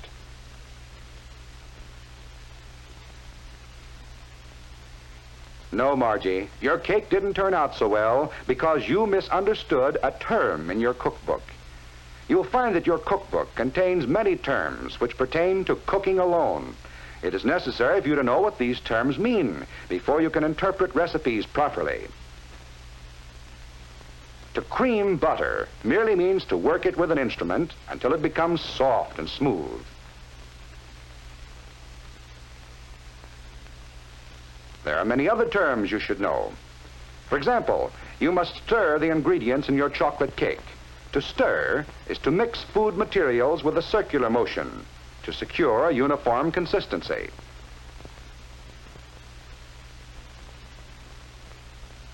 Later, you may be required to beat egg whites stiff but not dry, or so that they hold the greatest amount of air without losing their elasticity. You may have to fold two substances together. The process of folding combines two motions, cutting vertically through the mixture and turning over repeatedly by sliding the instrument along the bottom of the bowl. The purpose of this motion is to prevent loss of air from the ingredients. In making a frosting for that same cake, you may boil a sugar syrup. To boil is to cook at such a temperature that bubbles rise continuously and break on the surface. Later, your frosting recipe may call upon you to perform the test for the soft ball stage. And this is performed by adding a few drops of the substance to very cold water. If the drops form soft balls that can easily be flattened with the fingers, the material is at the soft ball stage, or a temperature of 235 degrees Fahrenheit. The frosting may have to be beaten. This may be done with an electric mixer. To beat by hand is to make a mixture smooth, or to introduce air by using a brisk, regular motion that lifts the mixture over and over. The making of this cake and the frosting on it involve the terms cream, stir, fold, boil, soft ball stage, and beat. Almost all bread and roll recipes call for kneading the dough. To knead means to manipulate with a pressing motion, accompanied by folding and stretching.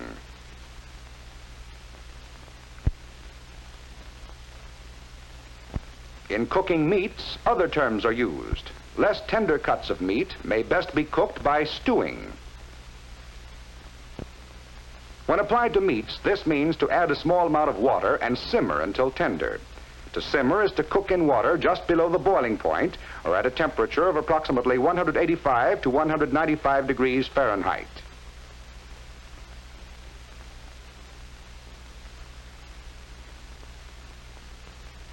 Other cuts of meat might be cooked by braising.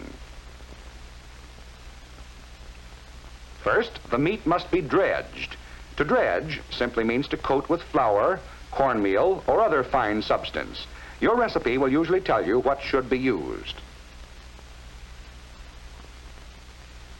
Next, you must brown the meat.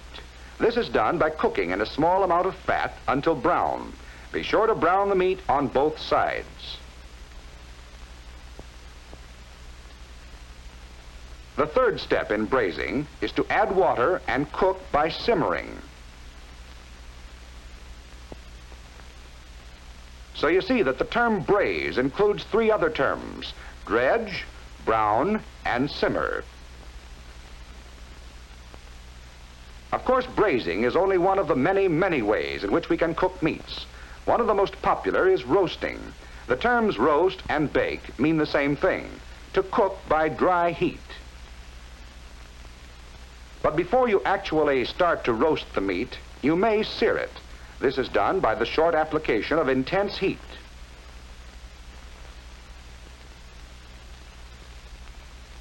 And causes the surface of the meat to turn brown in color.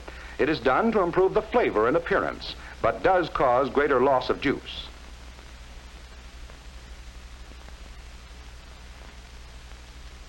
The oven temperature should then be reduced to proceed with the roasting. Suppose Margie's cookbook told her to marinate the vegetables before preparing the salad. Would she know what to do? To marinate means simply to saturate the food with a marinade.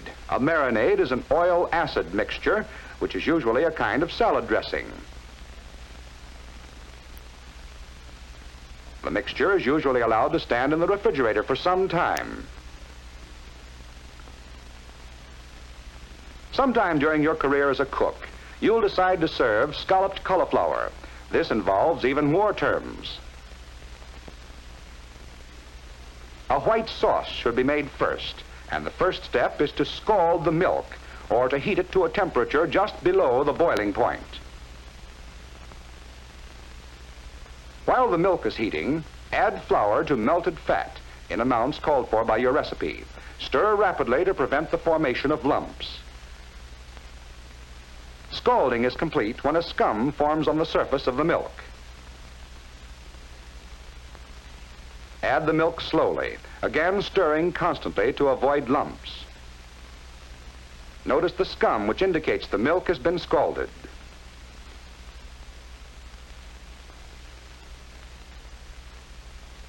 Meanwhile, the cauliflower must be boiled until tender. Put alternate layers of boiled cauliflower, grated cheese, and white sauce in a greased baking dish. A layer of breadcrumbs on top if desired. And bake in a moderate oven until brown in color. So you see, in this case, the term scallop includes the other terms: white sauce, scald, boil, and bake. One of the real tests of a cook is their jelly making, and the crucial point in making jelly of any kind is in knowing when it is cooked.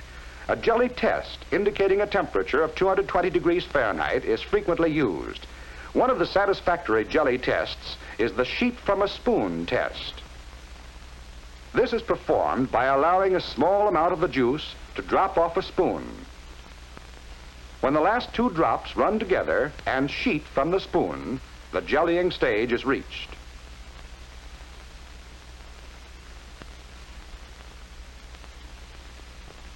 jelly should be removed from the fire at once. These are only a few of the terms you will have to use and understand. How can you learn the others? Well, most good cookbooks have a glossary of terms in the appendix. Let's see if Margie's cookbook has one. Yes, even Margie's cookbook has a glossary.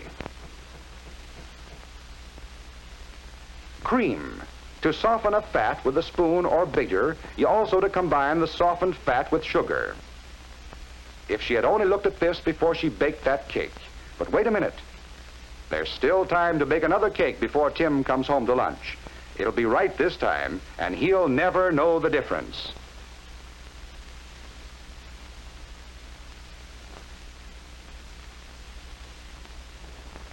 Yes, even Margie found that she could learn to cook when she discovered the significance of the terms used in cooking.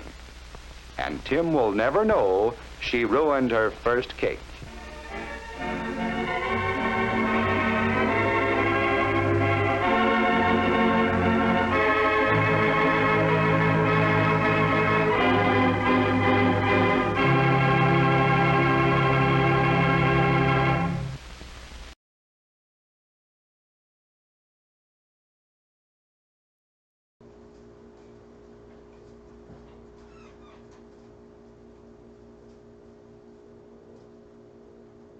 Oh, Margie, you daft girl. I love how Margie's initial plan was just to cook a chocolate cake for dinner. Perfect. Works for me. Best wife ever. What a timeless classic. It's amazing how things haven't changed at all since that came out, you know. Yeah. What I'm doing right now, a cooking show by a man, would be unheard of at that point in time. But yeah, it kind of reminds me. There's a few others there as I was browsing archive.org about the significance of taking home economics class. And it's these young girls, this horrible acting. And it's all about, well, if you want to be a good wife to your husband and learn your way around the kitchen. Like, wow. Yeah, good times. Gotta love it. Little windows into the past, right? So, okay, I did decide to clean the pan and everything after all. Got another pot of water boiling. So, let's cut up the second loin, and then we'll get that going. Just gonna... Actually, one thing I'm going to do is get a container for putting, because I wanted to, because this one for the roast portions I wanted to chop up into strips for stir fry. So I want to prepare that, do a little sous chefing, if you will. So I think one of these will probably be, well, maybe two. We'll do 2 containers of that. And yeah, so water's boiling. I'm just going to actually dump the meat in here. There we go. Probably get the second sauce going too. Well, we'll do that in a minute. We don't need to rush on that. Kind of want to get the pork chops going because I want my food. All right, so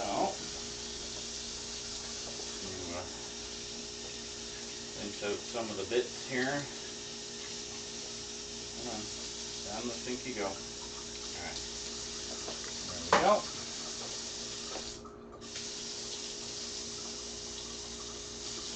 On the cold water. But yeah, that was a very educational and informative video. I always wondered what terms like stir and boil really meant. Yeah.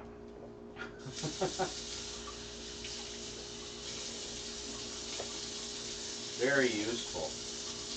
I did like the bit about the cream. It's like, that's right, Margie, put in lots of cream. Stupid trolling narrator.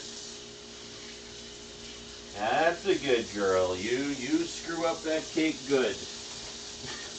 You will be learning a valuable life lesson today, Margie. When Tim sees how you ruined his cake, he'll immediately file for divorce. Oh yeah, there we go. See, nice big strips. I like that.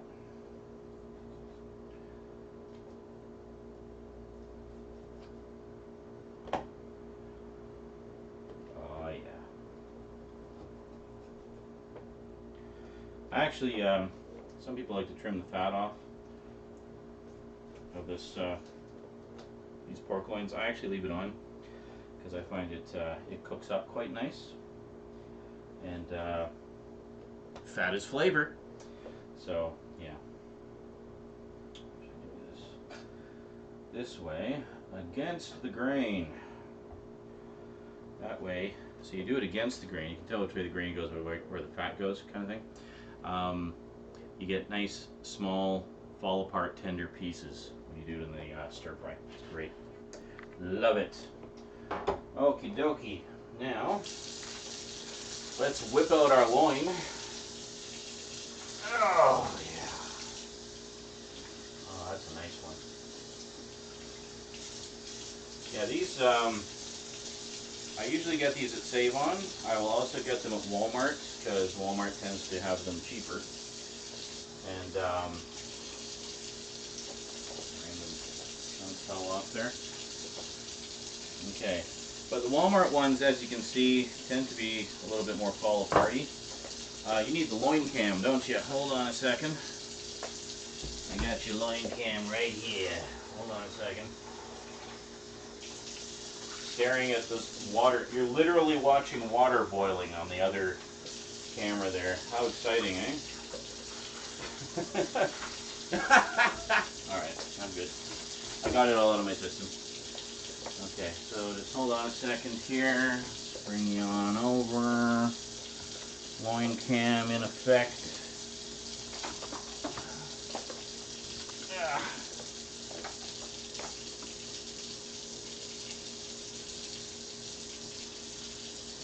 There we go. See how your view is. Just gonna see how well you can see my loin.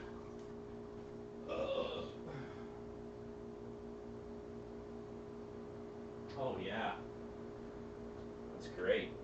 My loin's right up in your face. Do you see my loin? The loin jokes.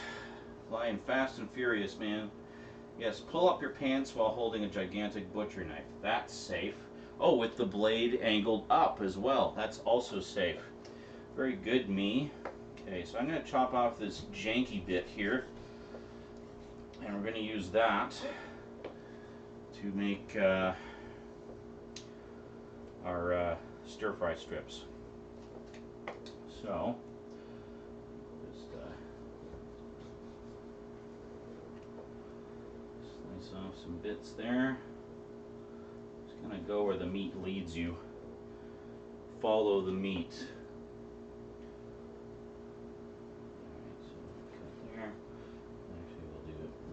As well, again against the grain to get that nice sort of fall apartiness. See, that'll be really good because it'll have a little bit of fat in the middle. It'll cook down and it'll be nice and soft and fall apart. Also, this is the tenderloin portion of the loin, so it's yeah, you know what, I'm not trusting my fingers with this soft flippy floppy meat, so I'm going to grab a fork here to hold it in place a little bit better. Oh, that's much better. You were just waiting to see a horrible injury, weren't you? I'm sorry to disappoint. You sadistic people, you. Yeah, so in this case we'll just do kind of chunks like this.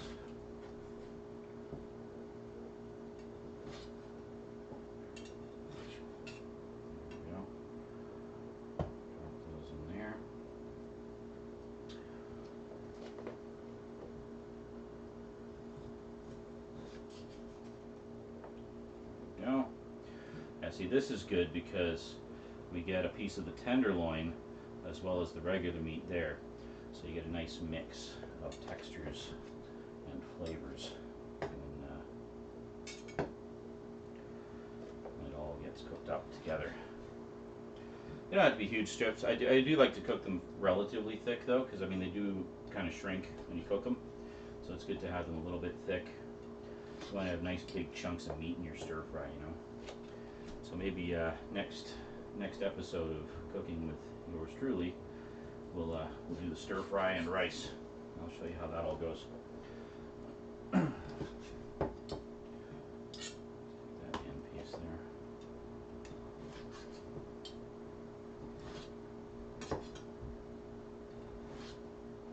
Oh yeah, see, look at that. You see that difference in color? Those are going to be good. Like you get the best of both worlds with these pieces. It's going to be awesome.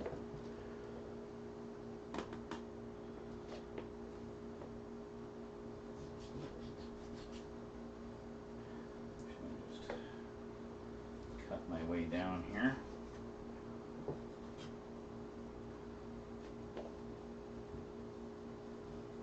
Yeah, you can see how kind of squishy it is, eh? It's because this is the tenderloin, so it tends to, it's tender. It tends to kind of go all over the place when you try to cut it. There we go. Put some of these out of the way a little bit. And then we cut across. So basically the idea here is to get at least a little chunk of fat on each piece, if you can. It's yummy. And again, when you're cooking it, I mean, it's good to have some fat in there. See, now that there is a little bit too big a piece of fat, so I'm just going to trim that. There we go. And that will go into the garbage.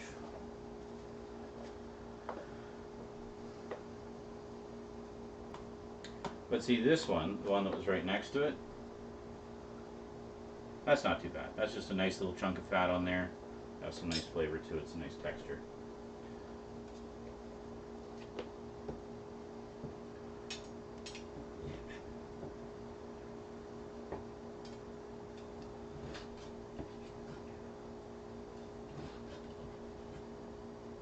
When I do the pork, I actually usually cook it in teriyaki sauce. See another big chunk of fat there we don't need. With the pork chops, I just leave the fat on because they're delicious with the fat, but it's all nice and crispy. So this container is getting pretty full. I'm just going to shake it down a bit.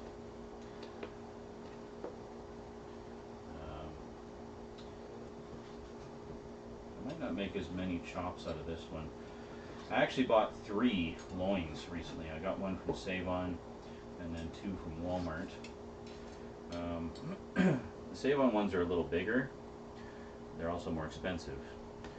Best price I've found for these is actually at Costco, where you can get one bigger than the Save-On ones for about 20 bucks. 20, 25 bucks for the bigger ones. There we go. So I'm actually just going to keep this in the fridge because I plan to use it imminently.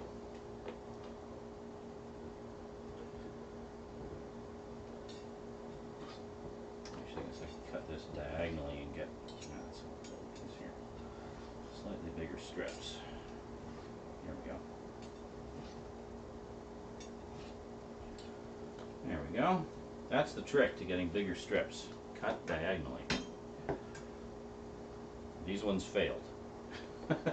They were the small part of the diagonal. See, like for example, if we just cut straight across, we're going to have these tiny little chunks. But if we do this,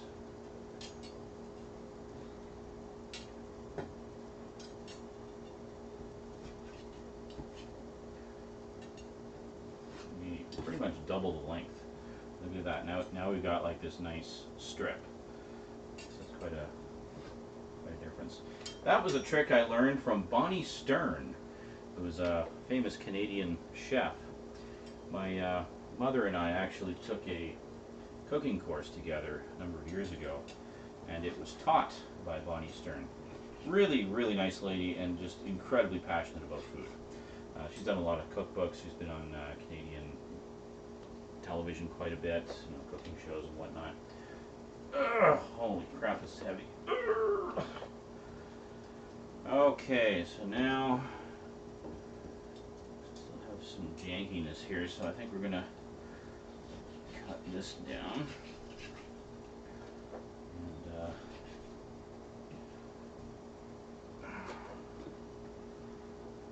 just gonna trim a big block of fat off of here. Open up.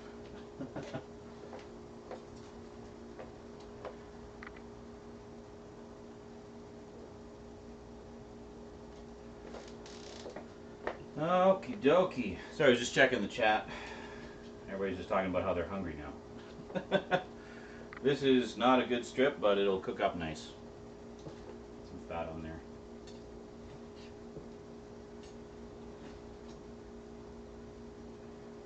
Yeah, we'll just leave that as a big chunk. That's fine. I don't mind a few big chunks in the mix, you know. So I'm actually just going to cut this in half here. Try to. It's all tenderloins. It's a little bit. Actually, it's not all tenderloin. It's partially tenderloin.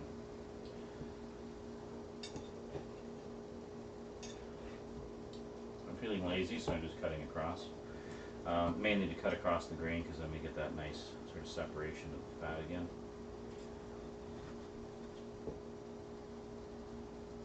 Yeah, that's fine.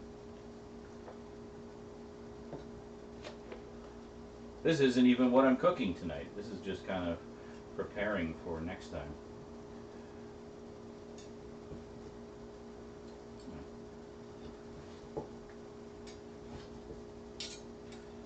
Yes, I know I'm the slowest sous chef in the world.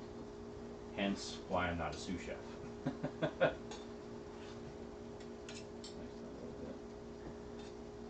bit thinner. I don't know, I like to have a mix of sizes, mix of textures in there. Alright, let's see, what do we got here? Can we make this into roasts, or are we going to be all janky again? No, actually, this should make some pretty nice roasts. I'm not gonna bother having it. I'm just gonna kind of cut it into roasts here, and we're gonna take it from there.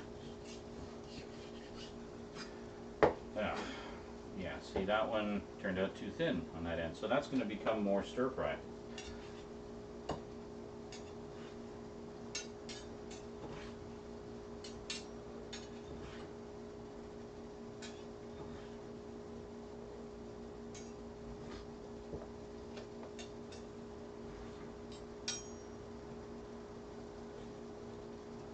Go.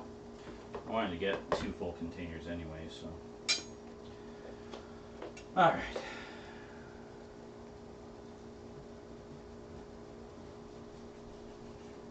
There we go. That's a better roast, better pork chop. Won't get as many chops out of this because we use more of it for stir fry stuff. That's okay.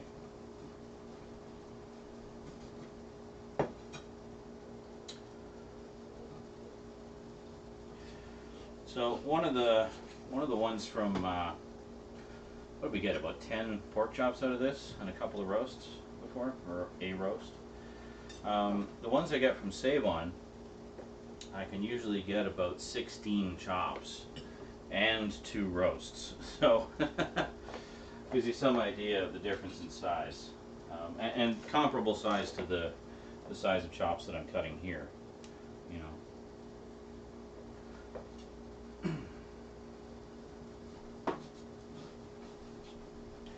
But speaking of saving money, even with Save-Ons being more expensive, this is still way cheaper than buying pre-cut pork chops. Just buy one of these things and cut it up yourself. You'll save so much money, and you'll get way more for your money.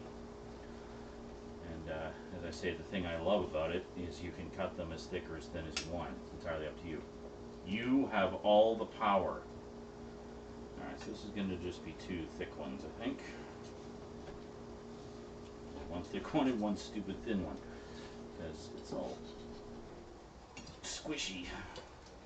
Oh, actually, that turned out okay. So what did we get? 1, 2, 3, 4, 5, 6, 7, 8. We got 8. Good. That's good. That's a couple of meals right there. I'm just going to put this away.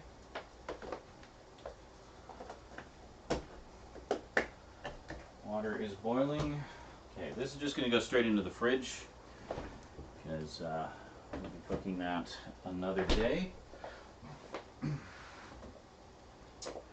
Let's see. Meanwhile, put some oil in there. Actually, I'm just going to finish this off. And that is the end of the olive oil. Fortunately, I bought another one the other day. This is President's Choice. It's a Canadian brand. And pasta this time will be no-name brand Penne Rigate. Basically, this is all from Shoppers Drug Mart. That they have a really good points system. You spend a certain amount. Well, basically, you get points for all of your purchases, and then after you accumulate a certain number of points, you can use those points as money, which is great. None of this messing around with, oh, you can exchange it for merchandise. Like, I don't care about your frickin' Shoppers Drug Mart merchandise. Just give me money. And that's what they do. They just say, yeah, you get past a certain level of points, you can just spend them like money. So what my mom did was when she came out to visit over the past couple months, well, probably even longer than that actually, she just amassed her points. So she had enough points for like $170 worth of stuff at Shoppers Drug Mart. So she took Rosie and me shopping, and we just basically stocked up on things like pasta and sauce and just various staple items, toiletries and things like that. And it was great. We loaded up, man. We loaded up. And yeah, actually, the pasta sauce that I got and the tomatoes that I got, also all President's Choice, all from that Shoppers Drug Mart trip. So pretty cool. So I'm just going to put the burner on here. So do I want to cook those ones, or do I want to cook the ones I did earlier? I am undecided. These do look pretty damn good. These also look pretty damn good. Well, we'll figure it out in a bit. First things first, I want to get the sauce going again. Just move you back up here.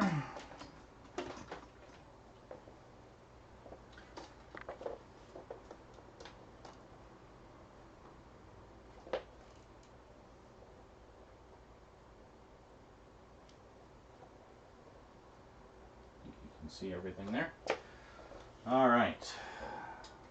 Are we crooked? We are crooked.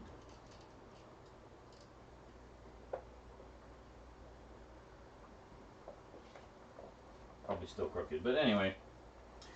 So this time around, it's spinach and cheese, President's Choice pasta sauce. Quite good. So for each batch that we've done over these cooking videos, I've used different sauce. Just to mix it up a bit, you know.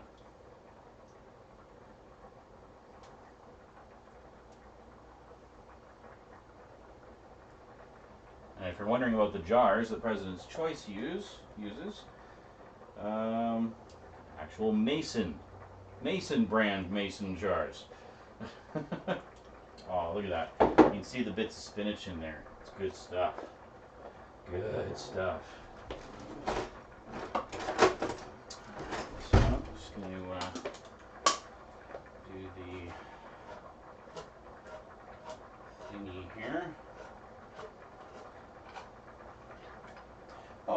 Oh no, you moved over there again. Never mind.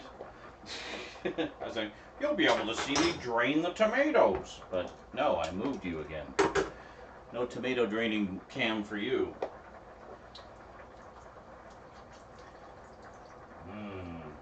Oh yeah, it's good. It's like blood pouring all over my hand.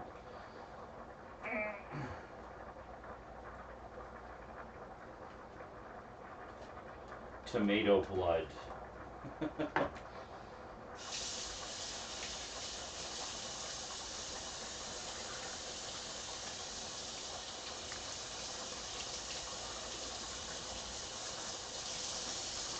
Rinse all the blood out of the sink.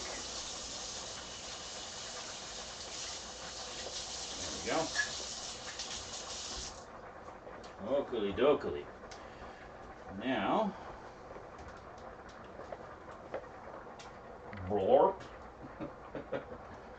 Oh, that's good stuff. Yeah, what I used to do was, I'd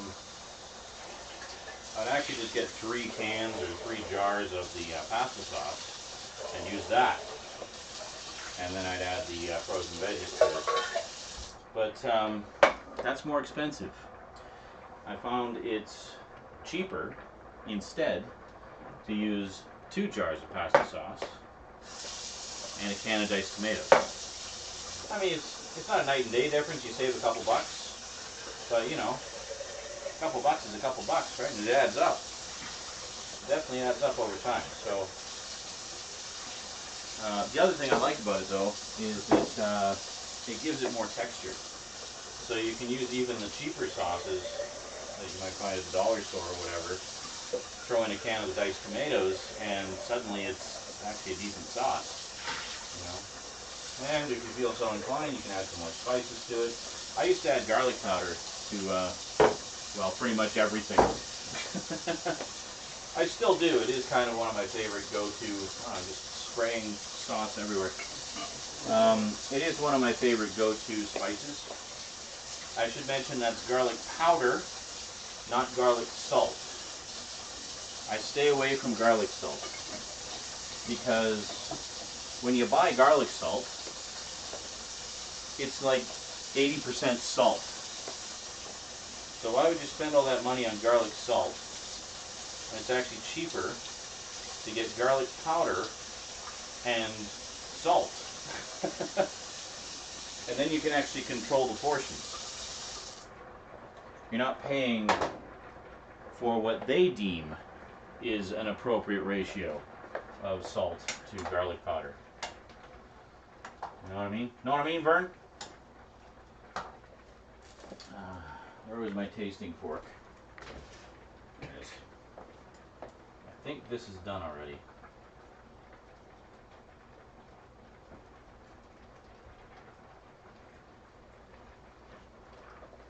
A little bit more al dente than I usually do it, but I find this no-name pasta tends to get soggy a lot easier than the other brands.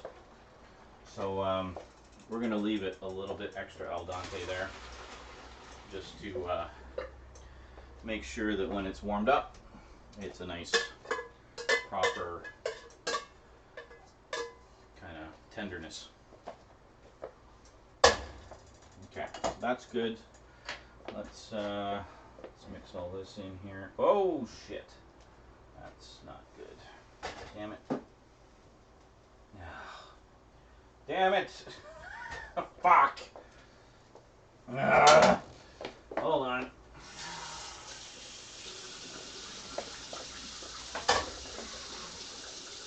Well, can't wash it out from under the element. I can do that later. Crap.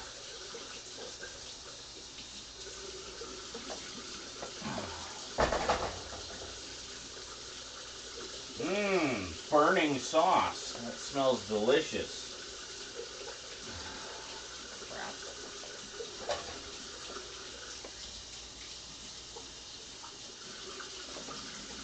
Trying to do too much at once here.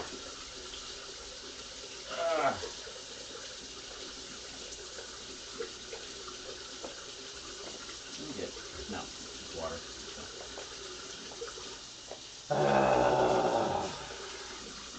That was annoying. Alright, it should be okay now. And this is why I generally don't use the spatula to stir, because that happens.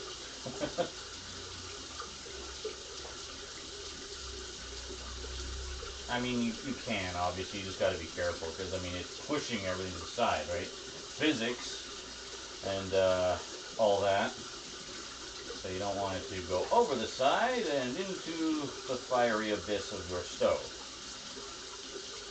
Oh, that looks so good. Look at that. You see all the bits of spinach in there? Mmm. Yeah, this is going to be a good one. What I think I might do is once I get all these done, go into the freezer and just shuffle them all around so that I won't know for sure what I'm getting each day. Sorry, let's turn that off. That's really annoying. Alright, so now let's throw this. I actually should have had the pork chops going by now, but oh well. We'll just go a little longer if we have to.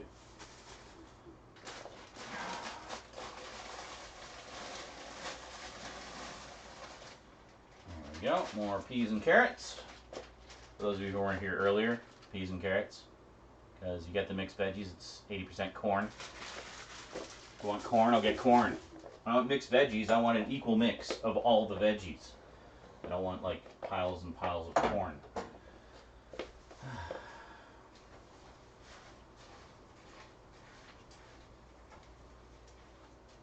Okay. Just get this mixed in and then we will prepare the pork chops. Actually, just going to take the pan out. I know it's a casserole dish. I do have like a roasting pan as well, but I like this one because it's flat. It's really easy to clean, fits in the dishwasher nicely. Just kind of soak it, dump it in the dishwasher, forget about it. It comes out sparkling clean and beautiful. Oh yeah, that's good. Nice and hearty. Excellent. Alright, good. So now, preheat the oven to 425. And now, I will show you how I season my pork chops. After all this stuff.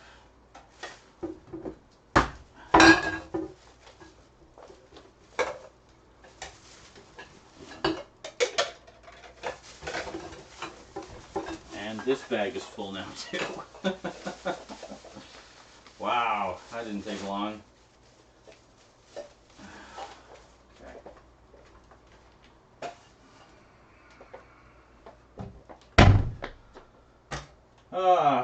All right. Now, which pork chops are we gonna do? Which ones are we gonna do? Well, why don't you guys decide? You can see them. Should we do the ones over here that you saw me cut up a few minutes ago, or the ones here that I cut up earlier? If you want to sort of compare how they look, yeah, there you go. Let's see, piles of pork chops. So, number one, the one we did first, or number two, the one we did second? So let me know.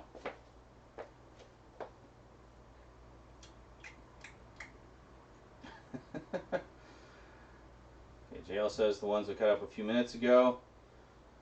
Stout says the earlier ones. Oh, that's great. We got a tiebreaker. So Stout says number one, JL says number two.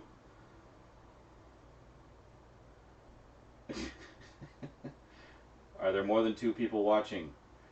I see 18 viewers. Come on, guys, speak up. Yes, Stout says, I'm being so helpful. Oh, yeah, sorry, just scrolling back a little bit, Skinslip was mentioning that diced tomatoes make pasta better. Absolutely. Love all that extra texture in there. And he also says he personally likes to use tomato paste to make it a little thicker. But he also keeps his meat and sauce separate. So there you go. Yeah, well, I mean, I'm sure you can see when all is said and done, I have no problem with the thickness factor. It definitely comes out nice and thick. Alright, so do we have a vote yet? Nope, only JL and Stout are speaking, apparently. Well, while you guys are... Well, I'm waiting for someone to... Alright, Stout says just go with 2, they both look good. Okay, so what I do is this. So first we get a bowl, okay? You get a bowl, Can you even see the bowl? Hold on a second. Let me just see how the view is. You can barely see the bowl. Okay. Can we do a bowl cam? Is that a possibility? Hold on.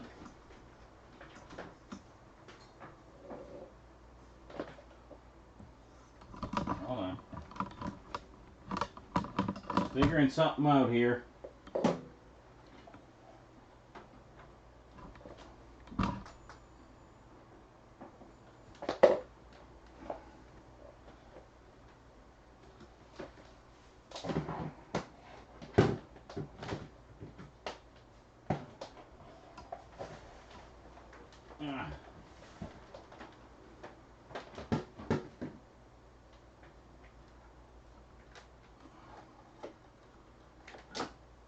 Okay, so if we put that there, then here, hold on, pull this out here, put that, it's kind of hooking things around to see where we can go. Alright, if I move this out of the way, then I can put you on the cutting board. Perfect, that's not precarious at all. Alright, let's see how that view is.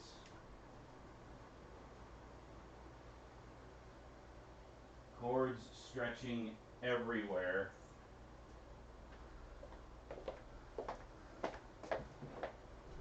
Okay, I think we're good. Alright, so first things first, we want to bring over some pork chops. You know what, I'm actually just gonna go with these ones because they're in a nice, easy to transport container. So, first things first, do this here, is, what have I got? Damn it. Yeah, you saw that coming, didn't you? And it knocked the poultry seasoning off the shelf. Okay. Oh, I forgot I actually had the pasta heating up, or the sauce. Hold on. Just turn that down. It's like, what's simmering?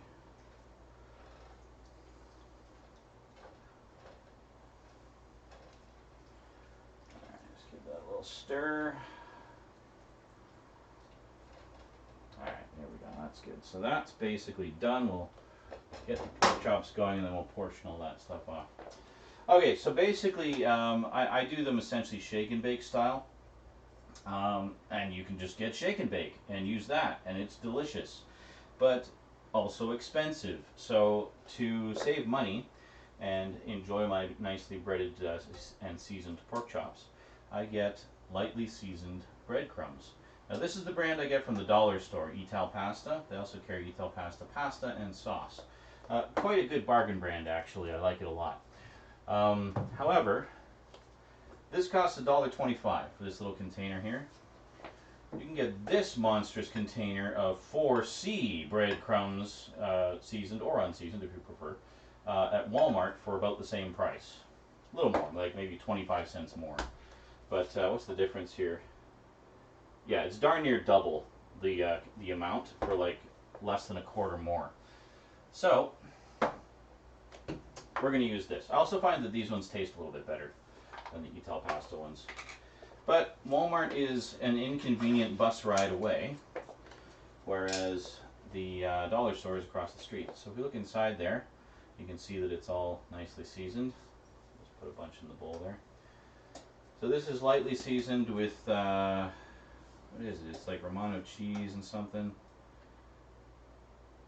I don't think, does it say? It usually says.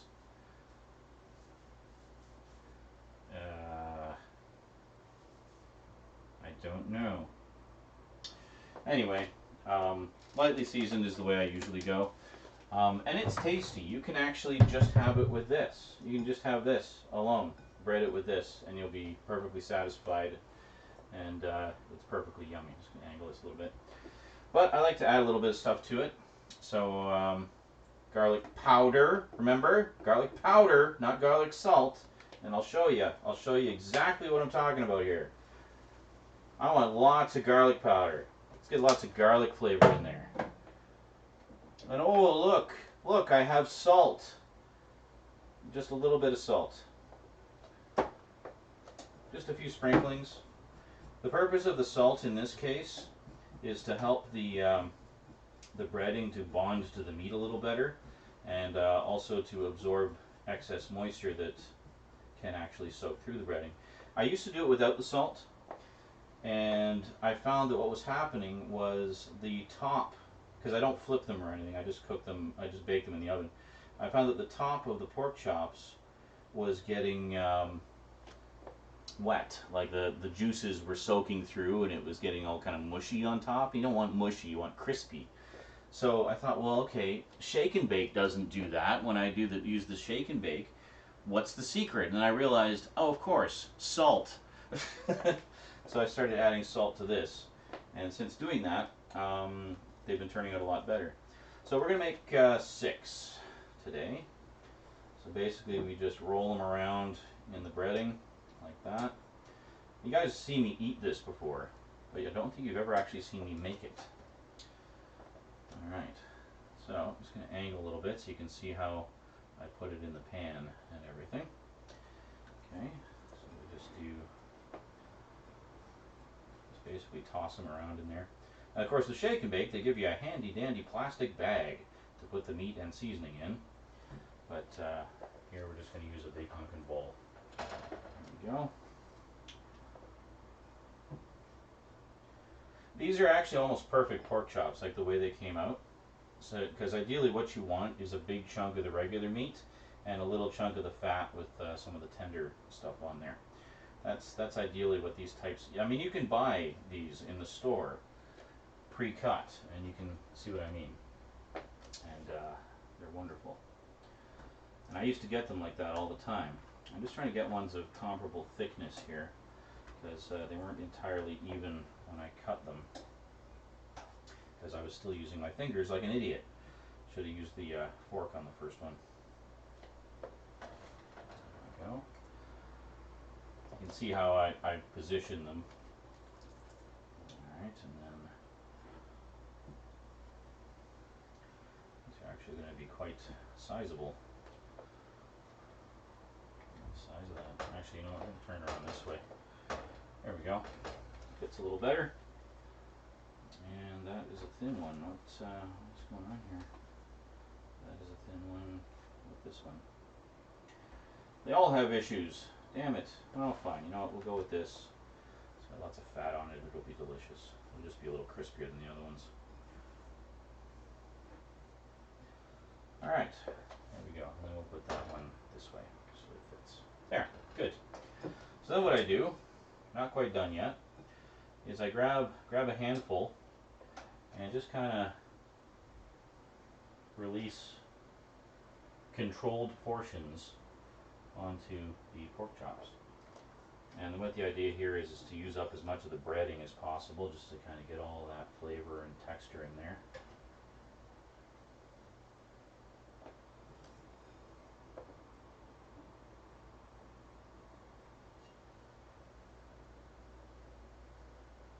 Good. So then I just kind of spread it over with my fingers, make sure it's nice and even.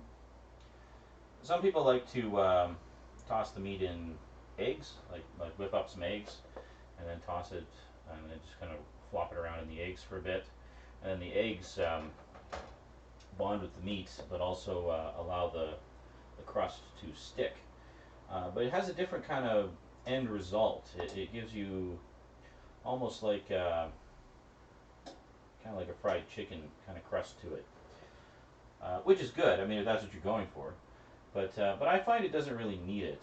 I mean, I've been doing it this way for years, and I've never had any problem with the with the seasoning staying where it should be. So then I just take a little bit and just kind of lightly sprinkle over the last few exposed bits. It's okay if it gets all over the pan, it'll just smell really good when it's cooking.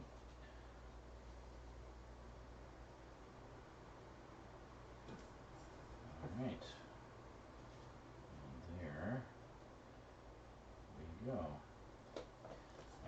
I'm just going to use up the rest of it. Might as well. I've got this down pretty well. Like, I know how much to put in a bowl to cover 6 pork chops. I've been doing this for quite a while. This is, well, if any of you have ever seen my mukbangs, like the eating, Zaranyzerak Eats. That's what I call it. Creative title, huh? Those of you who've ever seen that will know that this is something I make a lot and that I eat a lot. It's been a sort of staple bachelor food thing for me for a long time. There we go. Put that in the sink. Okay, now we need to get a side dish going. So for side dishes, I have Knorr, a couple of options here. We've got butter and herb pasta or cheddar and broccoli rice. Oh, rice, you say? Okay, we'll go with the rice. Yeah, I just kind of, I'm having pasta for lunches. I just made like a ridiculous amount of pasta. I'm gonna have some rice. So this is super easy to make. Basically, oh, I don't know why you can see this, but if you look, maybe you can see it better. Can you see there? See the patterning on the bottom there? Yeah, that was when we had Christmas dinner, and there was corn in here, and it was left to simmer too long, and we got this cool kind of artwork of corn on the bottom.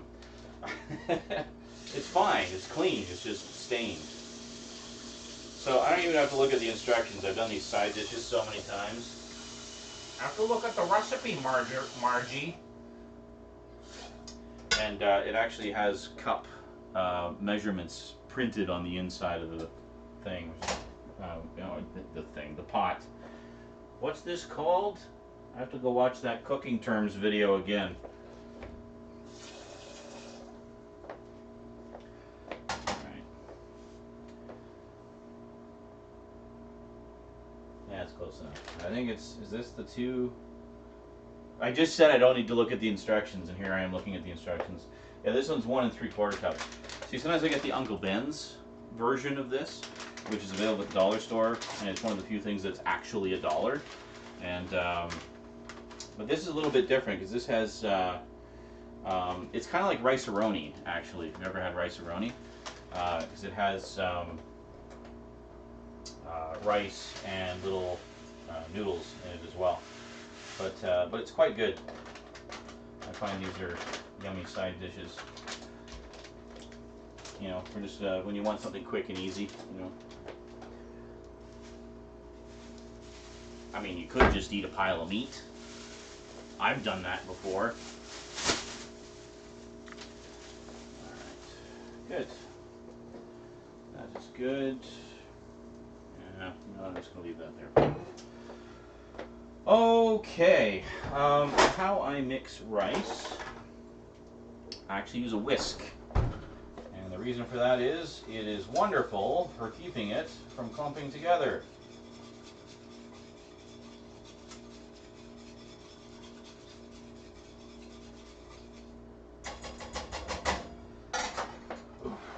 Okay, so you don't want to cover it entirely. You want to actually leave it slightly uncovered. So I just put it at an angle like that, and that seems to do the trick. And just put it on medium heat.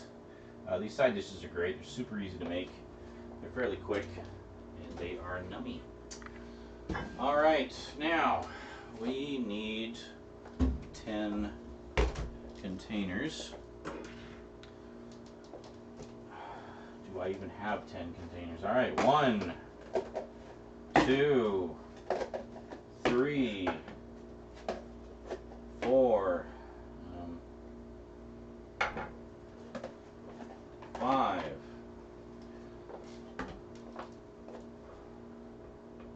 There.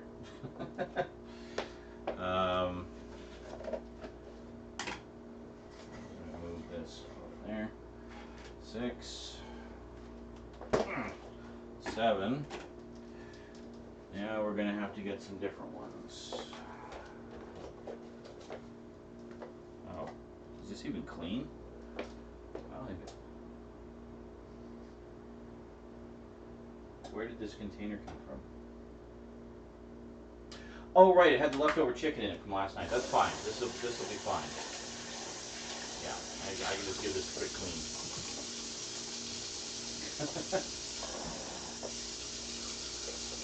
Yeah, it literally had leftovers in it for less than a few hours. Careful not to get soap into the pasta.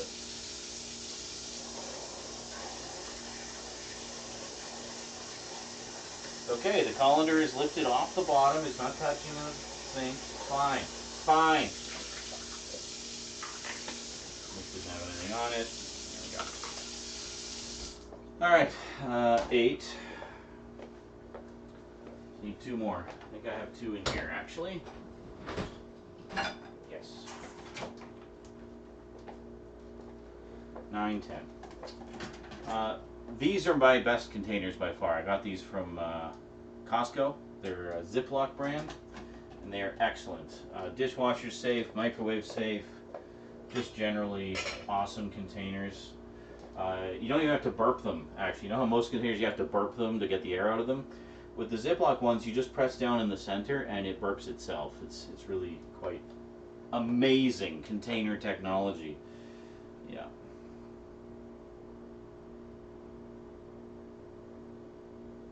Oh yeah, there you go. Stout says he uses a fork. And he loves those pans, says never use a measuring cup again. And he says, yeah, seriously, watch where that soap is going. You play a dangerous game, sir!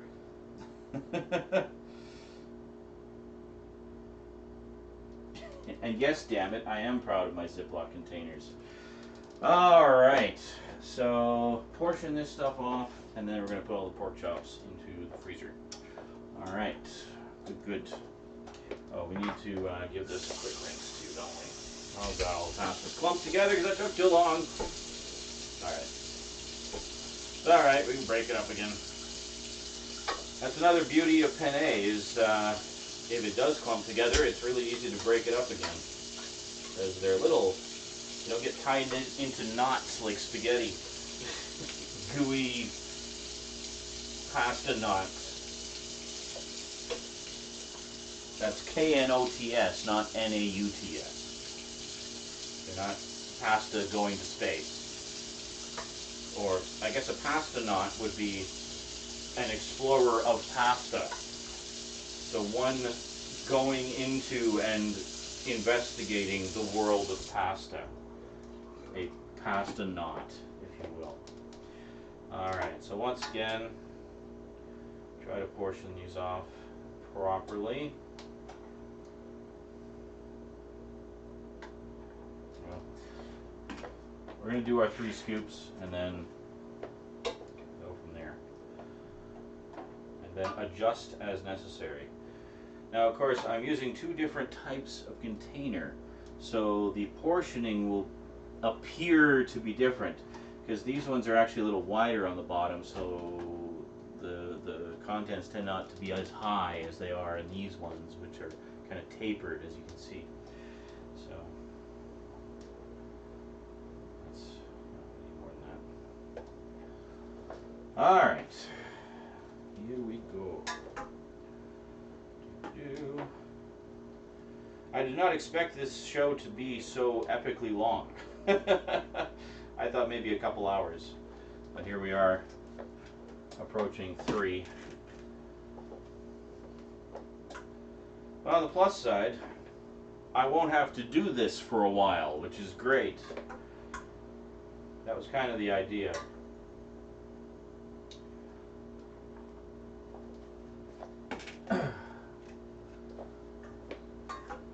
I also want to be kind of, you know, just prepared in advance. I like to have lots of things on hand, like food and toiletries and stuff like that. So I kind of used Mom's shopping trip opportunity as an opportunity to stock up on things, so I won't have to worry about them for literally a few months. In terms of meat, I mean, I've got 3 loins worth of pork, and then I've got 2 frozen turkeys in the freezer. I mean, the turkeys alone can give you like almost 2 weeks worth of meat if you sort of spread it out a bit.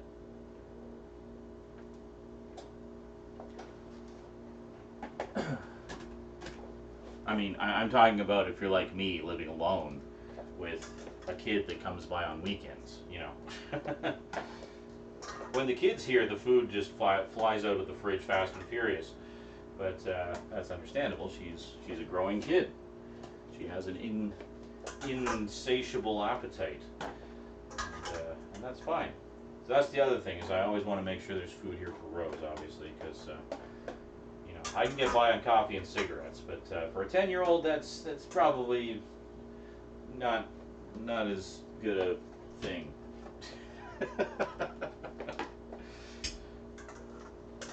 Oh, you're hungry, sweetie? Here, just have a smoke. Yeah, you'll be fine. No, I would never do that. Okay, so now let's put you back on pan view here.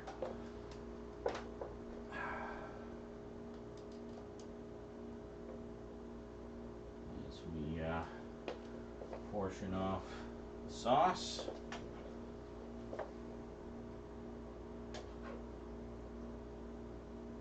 So thick, it's so good. Oh, it's gonna be amazing. Actually, really looking forward to checking out this spinach one. This looks really good. It smells really good too.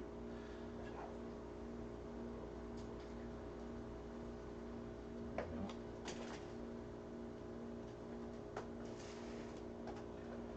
we go. Now this I actually will have to get into the deep freeze. I'm gonna have to move some stuff around. Trying to keep it as even. Actually, I did pretty well with the pasta as far as portioning went. We got a nice even 10. No struggling this time. I don't know what happened last time. It was basically the same amount. Maybe the no name has slightly more pasta in it. Than the. So the other one I got was Western Family, which is the in-house brand for Save On Foods. And even though they both say they're 900 grams. It kind of felt like the no name had a bit more. So, gotta wonder. It's too bad I don't have a scale I could actually put that to the test. I probably just put too big a scoop in the other one. Well, actually, I don't know. It's hard to say. Come back here. Stop running away from me, Pan.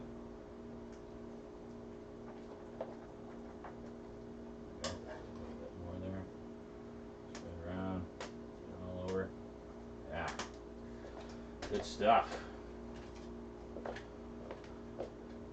Do this.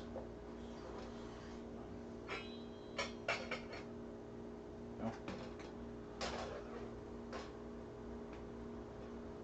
I don't know why I'm so concerned with bringing the pasta over here. I mean, this sauce holds together so well that, I mean, I could probably just scoop it and take it all the way over here and it wouldn't spill a drop. But we're not going to put that to the test.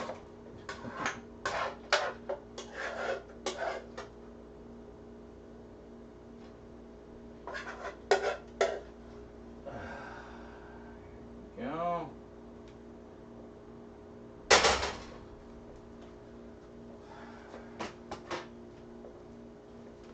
Oh yeah, you can see that incinerated little charcoal nugget of sauce in there.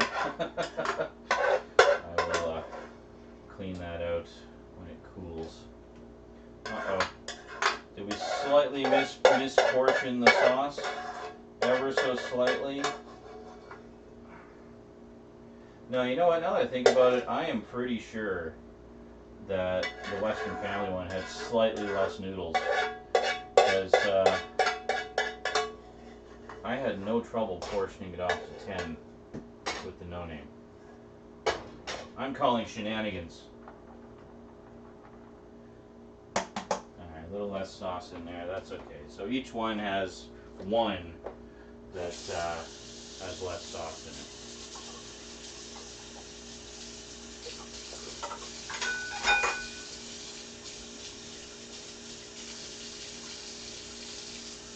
All right. Oh crap, I gotta do the pepper again, don't I? Okay, ow! Just stay. Alright, limber up, here we go. Pepper mill time. What have I got in here? I still got enough. Okay. 8 turns per thing, here we go. 1, 2, 3, 4, 5, 6, 7, 8. Shake. 1, 2, 3, 4, 5, 6, 7, 8. Shake. 1, 2, 3, 4, 5, 6, 7, 8. Shake. 1, 2, 3, 4, 5, 6, 7, 8. Shake. 1, 2, 3, 4, 5, 6, 7, 8. Shake. 1, 2, 3, 4, 5, 6, 7, 8. Shake. 1, 2, 3, 4, 5, 6, 7, 8 and a half because one of those was lame. Shake. 1, 2, 3, 4, 5, 6, 7, 8. Shake. 1, 2, 3, 4, 5, 6, 7, 8. Shake. Why does my hand start aching to death when I get to the last one? 1, 2, 3, 4, 5, 6, 7, 8. Shake. All right. Now. Oh, that's sealed. We don't want that to seal because then it starts boiling. And you don't want that to boil over. Well, it won't boil over. It's not high enough, but it won't cook properly. There we go. Betty Crocker, you gotta burp. Gotta burp it. Remember burpees? From like phys ed class in elementary school? Burpees! And everybody laughed the first time they heard the name. Burpees. Then the one kid who knew what it was, yeah, a burpee. What's so funny? Like, shut up, Cedric. Nerd! Who knows what a burpee is and doesn't find it funny like all us normal kids. Yeah. I don't know. I just say whatever pops into my head. Okay. Now we're on to the magical Ziploc containers. Can you see this? This is amazing. This is incredible. Here, I'm actually going to bring you over here so you can see firsthand how incredible these containers are. Now you saw what I had to do with the Betty Crocker ones, right? You saw that. Well, just you wait. Watch this. Watch this. So put the lid on. Okay. See, it's got a little air pocket. Watch. Done. That's it. That's all you got to do. It's amazing. Incredible lid burping technology. And all the Ziploc ones are like that. It's like their standard lids now. Amazing. Just amazing. That just blew my mind when I first saw it.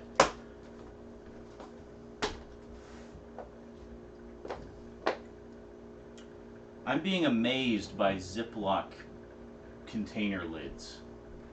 This, ladies and gentlemen, is middle age. Next, I'm going to go out and buy some really nice slacks. Yeah. No.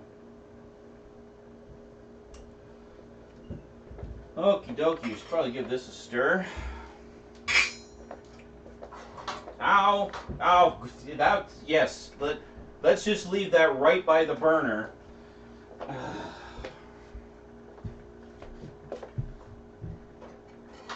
Fuck. Fine.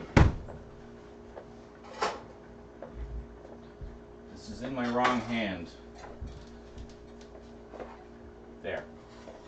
I'm kind of ambidextrous. Some things I do with my right hand, some things I do with my left. I don't know why. It's just kind of the way I evolved. Like I eat. I actually eat with my left hand. So put you over here this time. I smoke with my left hand. I do other things, wink wink nudge nudge, with my right hand.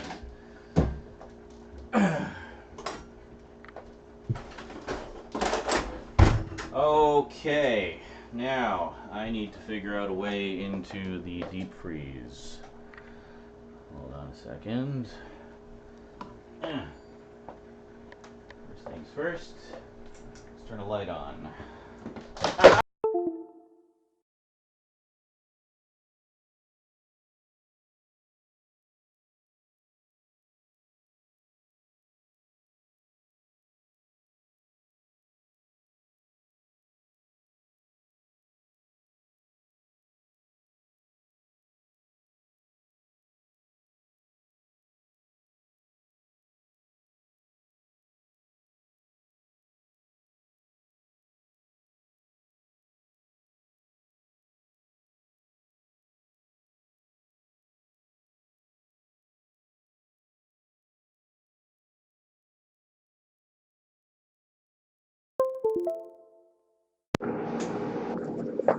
Are we back? Sorry about that, folks. Sorry.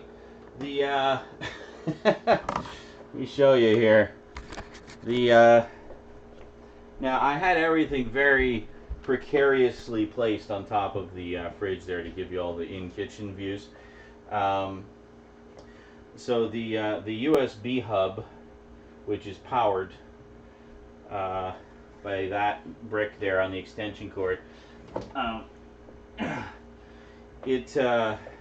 that thing was balanced over there, and this was balanced up there, and when I moved that box, which was on the deep freeze, it pulled the cable and everything fell off, and then the USB cable, which feeds all of the video to you, ripped out of the hub. So so there's your disaster for the evening, folks. Hope you enjoyed.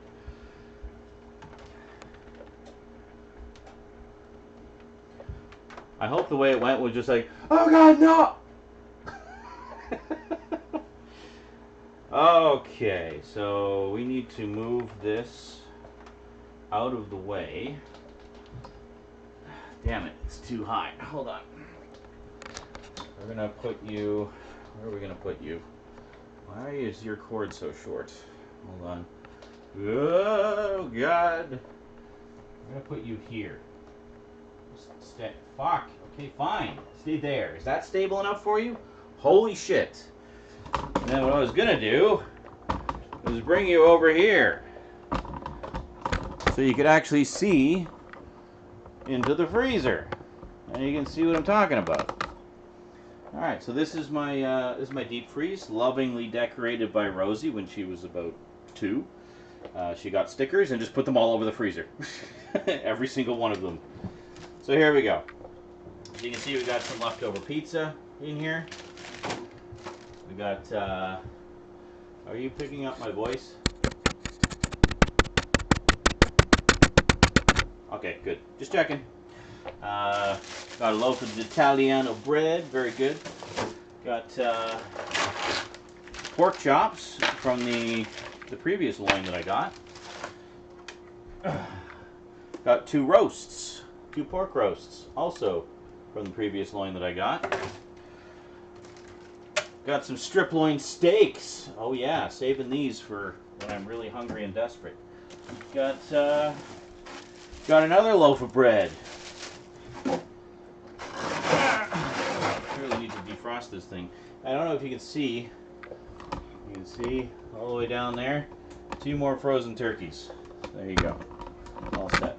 So okay, so now the trick is finding a place for for all of this food that I have made.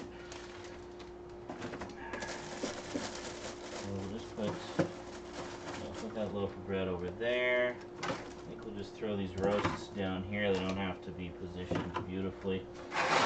And I'll put this here. I'm going to take these, put them here. I think I'll actually take this out to thaw. Take it with me for lunch tomorrow as the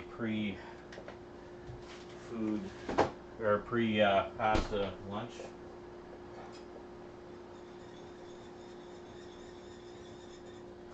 Okay, the rice is done. You want to see it? There you go. It just needs to set for a little bit. I'll be right with you. Ah, fuck! God damn it.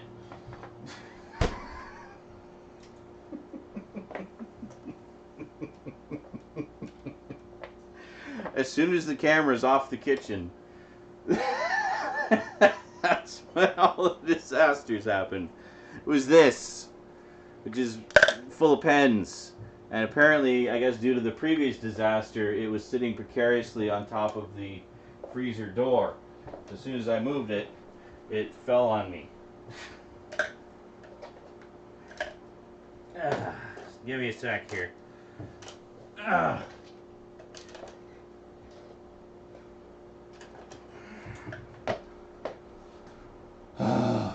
Okay. My Paul's up here. Why is that on the fridge? There's the medicine cabinet. There we go. What was I doing? Oh yeah. Okay. Now, right, I was just going to check in the freezer to see if there was any room or any more of these. Well, actually,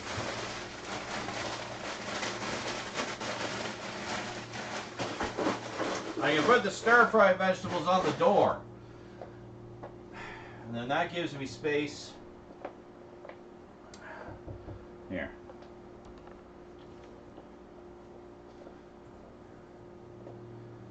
So I can put the stir-fry vegetables on the door. And that gives me space underneath to put a few of the meaty pastas. So we can fit, should be able to fit about 4 under there, I think. We prepared so much food that we have to maximize our space. There we go, perfect. If you're wondering what else I have in here, well, there's a cold pack. A couple different kinds of Breyer's ice cream. Got chocolatey explosion. And I haven't even opened this yet. And mint chocolatey chip. The mint chocolatey chip is mine, the chocolatey explosion is Rosie's, although of course we share. Got a pack of bacon. Got some juicy jumbos, wieners. And just got a handful of fish sticks left. In fact, you know what? I think I'm going to put these in a Ziploc bag. And then we can fit 2 more in there. See, the fewer we need to put in the deep freeze, the better. Because really wanting to maximize all that space. Oh, wait a minute. Now where do I put these? I can put them in the deep freeze. They don't take up as much room.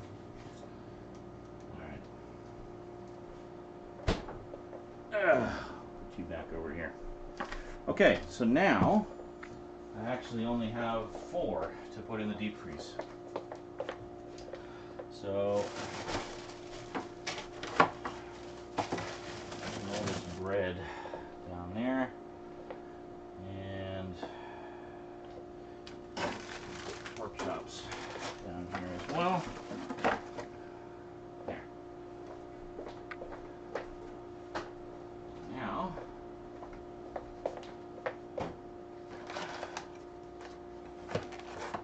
ta-da! And still lots of room. So, so what I'll probably do is put the other pork chops in here as well. Oh, okay. Come with me, please. If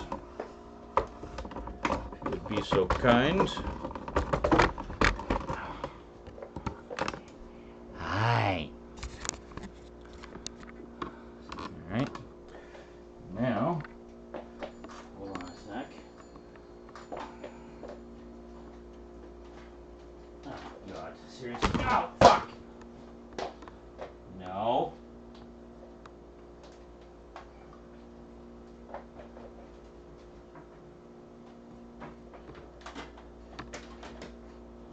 Okay, good. How much of that you witnessed? Not precarious at all. Okay, so we don't need to go into the freezer anymore. Oh, wait a minute, we do. Shit, what did I just say? What did I just say like 2 seconds ago? Anyway. I only had 4 hours of sleep last night. I did not expect to be up this late. I'm getting a little punchy. Okay, so now, just angle you down there, I think. And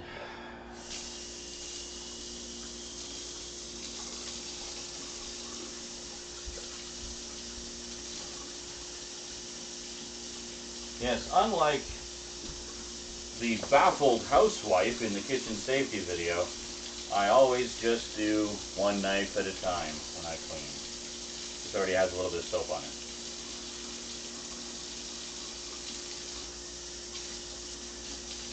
God bless the baffled housewives. They provide us with much joy in their loving portrayals of outdated stereotypes. Okay, so basically for this, pretty simple. That means the stove has reached the target temperature. Oh. Check this out. Batman hanging on for his dear life. That was in that container that fell. That's awesome. That actually he grapple hooked to the handle. Way to go, Batman. Way to be like Batman. Okay. Into the home store. Oh shit, fish sticks. I already forgot that I took those out. How many are in here? There are literally 4 fish sticks in here. Like, why didn't I just cook them the last time I made fish sticks? Like, seriously. Alright, we're just going to put them in a tiny Ziploc bag because that's all they deserve.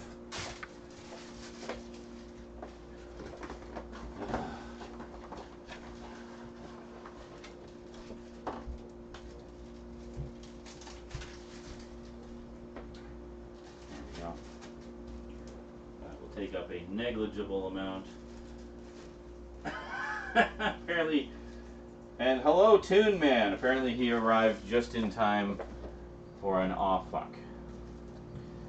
You missed a couple of good ones, actually. There was a little bit of minor disasterage earlier,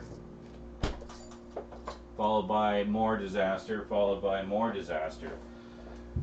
And funny enough, all while the camera was facing another direction.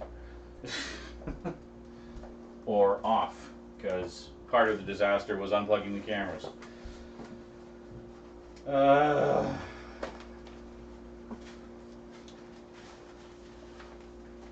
love how Cass shows up for literally like the last 15 minutes of the show. Okay, so last thing here. Alright, so last thing we got to do is portion off the pork chops to put them in the freezer.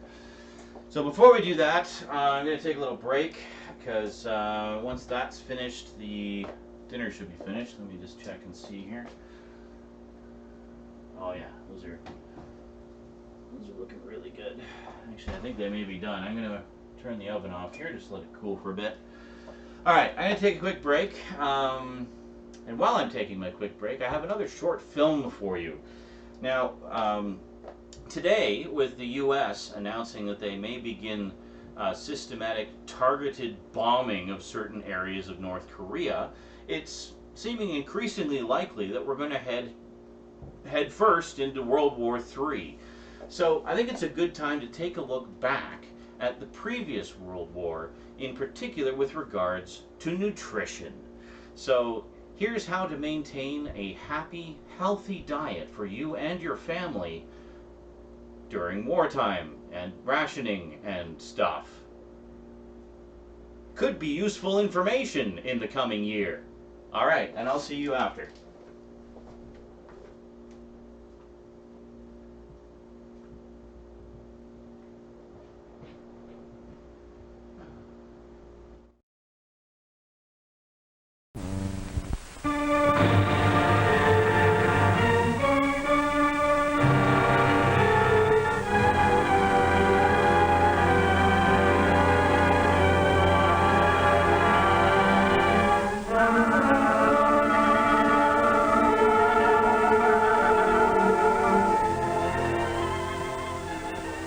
In a world where millions are starving, America has become the breadbasket as well as the arsenal of democracy. Our farmlands and ranges must produce more food than ever before to supply our own needs and to help our fighting allies. In spite of record-breaking farm production, food requirements are mounting even faster, for American food is being used to defeat the Axis and shorten the war.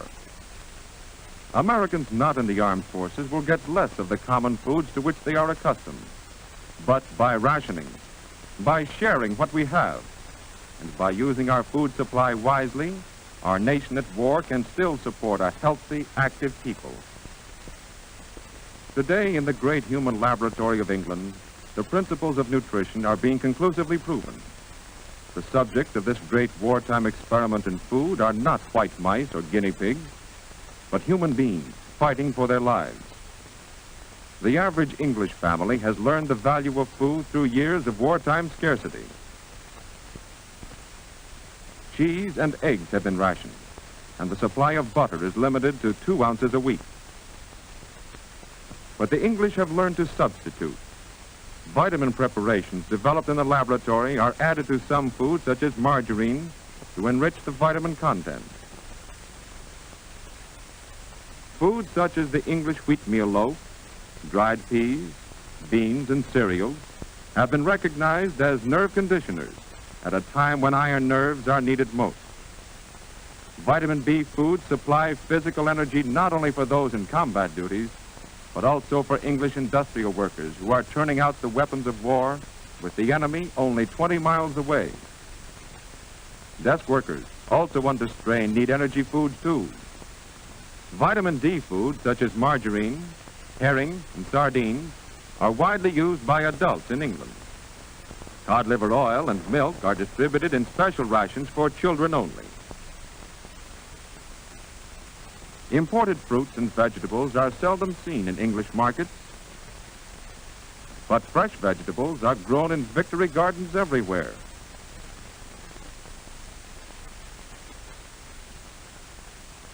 Old and young alike are mobilized for the job, so that the home production of food in Britain has almost doubled.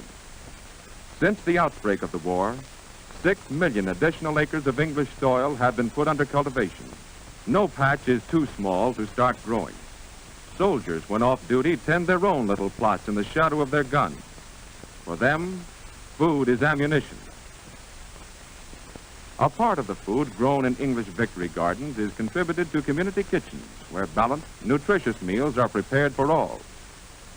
Because they are learning to use their food supply carefully, many people of Britain are better fed today than ever before.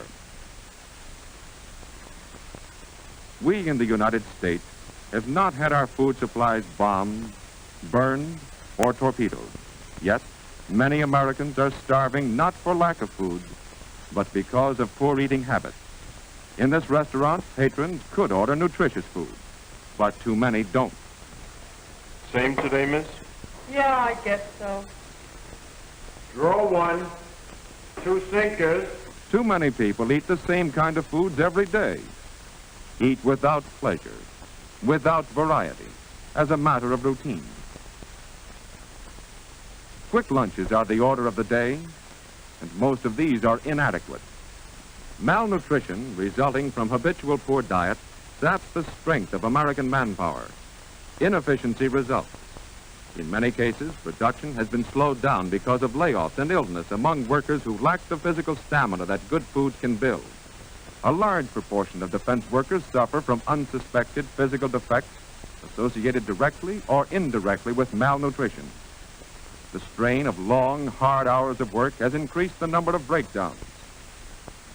In Army induction centers all over the nation, examining doctors found rejectees starved for the foods to give them the steady nerve, the clear eye, the strength of bone and muscle to fight and win a war. Today, through the work of government and other agencies, millions of American workers are learning the simple facts of proper diet in a nationwide nutrition program. Dr. Thomas Parra, Surgeon General of the United States Public Health Service. Good nutrition and good health are inseparable. No one can do his full part in the war effort without good health. Realizing this fact, government agencies have joined a national nutrition program and are working with your state, county, and city nutrition committees in their attack on local nutrition problems. You can help just by helping yourself to the right food. Make a real effort to choose a nutritious diet every day. To do this, every citizen should have a down-to-earth working knowledge of modern nutrition. Resolve now to study the daily nutritive requirements recommended by the National Nutrition Program. Study, too, the nutritive values of the many foods now available. You can be well nourished by planning your daily diet carefully, by using wisely the many nutritious unrationed foods, and by using your full share of ration foods. Every one of us must do this, for today we have no choice. War demands that no one waste food. War demands that we use the good foods available to us to build an armor of health. Appetite alone is not a safe guide to good nutrition. To teach the simple facts of good eating, public nutrition classes have been set up in churches, schools, and factories. With wise planning, good meals can be had at low cost. American women are learning how to prepare foods with greatest economy, with least waste of vitamin content, and how to substitute the foods we have for the foods we can't get. Above all, experts on food emphasize the importance of balanced diet, in which variety is essential.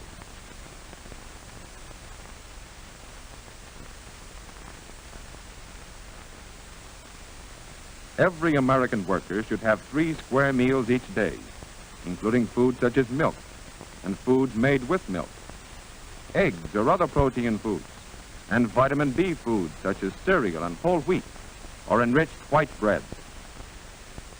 A good breakfast is important, but on the job, the worker's lunch pail must supply the necessary energy for the rest of the working day. Sandwiches of meat or peanut butter can be made more appetizing if fresh lettuce is included. Fresh fruits are valuable additions to the worker's noonday meal. In the evening, chicken, fish, liver, or sweetbreads are excellent main dishes, with green leafy salad and cooked vegetables such as peas or carrots. Milk, fruits, and vegetables are basic protective foods for Americans working longer, harder hours in offices and factories. To keep up health and morale, many war plants have set up central food kitchens to prepare appetizing, nutritious meals for the men who build the ships and make the guns. Whole wheat and enriched white bread are used in sandwiches with cheese, peanut butter, and different kinds of meat. The average worker needs twice as much green vegetables and fruits as he now consumes. So on the menu of most kitchens are vegetables such as carrots, spinach, cauliflower, and lima beans, and other inexpensive and often overlooked dishes such as squash, parsnips, and hot soups and stews, rich in many food essentials. Good foods can increase the worker's efficiency on the job,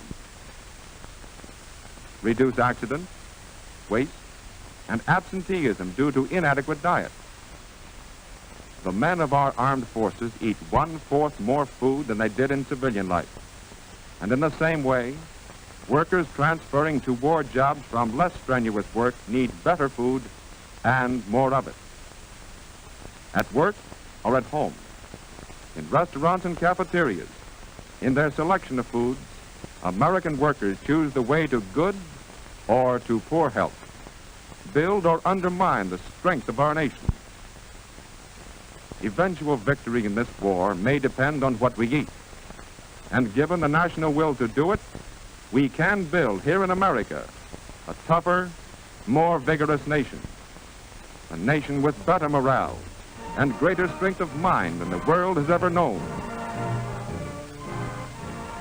Food can build a new America.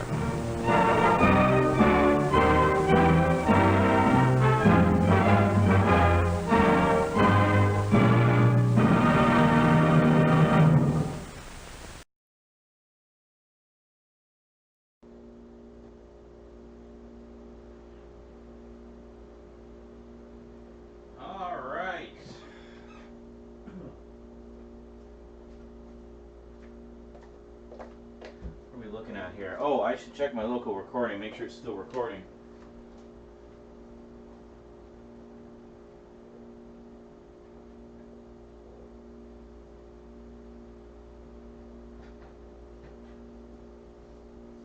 Yes, it is.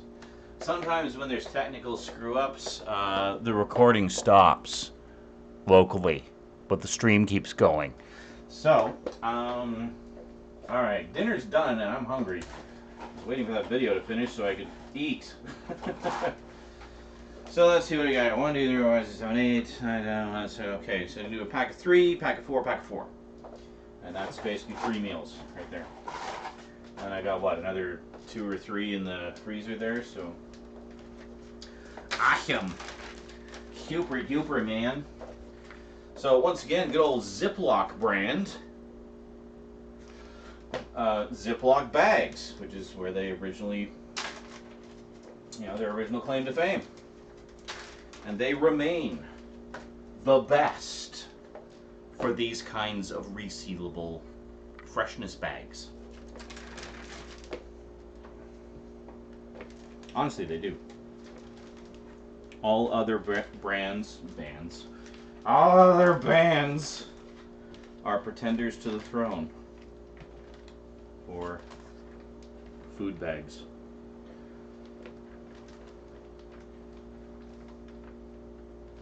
Yeah, so what was up with that? Like, if you want to make your peanut butter sandwich better, put some lettuce on it. I'm like, who the fuck puts lettuce on a peanut butter sandwich? Crazy. Did you see that massive bar of chocolate in that dude's lunch? Like, holy moly. Yeah, I'm pretty sure they didn't get big, massive bars of chocolate like that in wartime. I'm sorry. Propaganda. You think? Maybe just a little bit. Just a little bit. I'm pretty sure that most Americans were not enjoying 3 delicious, hearty, fulfilling, satisfying square meals a day. That's kind of the whole thing with rationing, is you get a lot less of what you normally would get. Thus, rationing. Yeah, I think there's a lot of bread and rice. That was like the 2 sort of big staple foods. So, I mean, nowadays, of course, we have all those wonderful doomsday preppers who've been hoarding away food and preserving food for decades. So we can all just go and stay with them and we'll be fine. Alright. This is good. Good stuff. I keep one hand clean to hold the bag and one hand to be all messy with handling the meat. And there we go. Alright. So now, wash the messy hand. Smear some of that mess all over the clean hand. A little sunlight. I use that more to wash my hands than I do to wash dishes.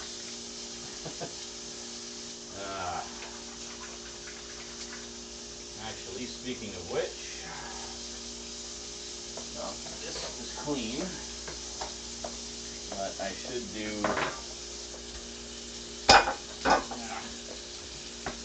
do the cutting board. Oh, look at all those juices all over the counter. That's lovely.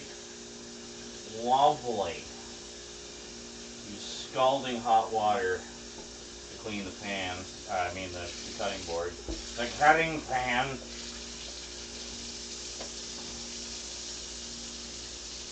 There we go. So I had, 3 of the 10 lunches I made the other day, and tonight we made 20 more. So I have 27 hot lunches in the freezer right now. Wonderful. 3 different kinds of sauce.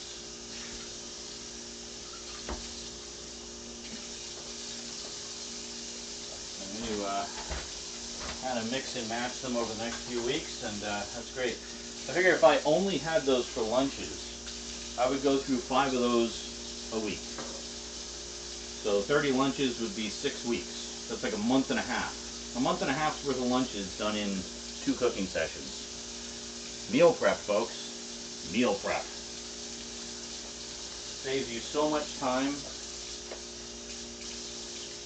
You just grab and go. Grab and go, heat and eat. And you have a nice, delicious, hearty, economical hot lunch every day. It made a funny noise. Squeeze out the air. There we go. Look at that. Beautiful. Just fold it. Actually, fold over this way.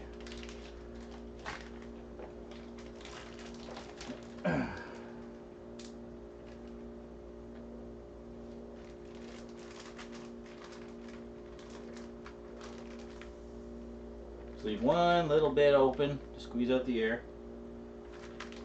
I remember there was a couple that were friends with my grandparents, and they would do preserves like fruit, and they would put it into Ziploc bags like this. So they'd have a bag of, you know, raspberries or strawberries or whatever, and the husband, what he would do to take the air out of it is he would have a little bit of the Ziploc bag open. He'd actually put a straw in, and he would suck out the air and, you know, a little bit of juice with it. I thought that was a really good idea. Okay, I need to get into the deep freeze again. Let's try not to destroy everything this time.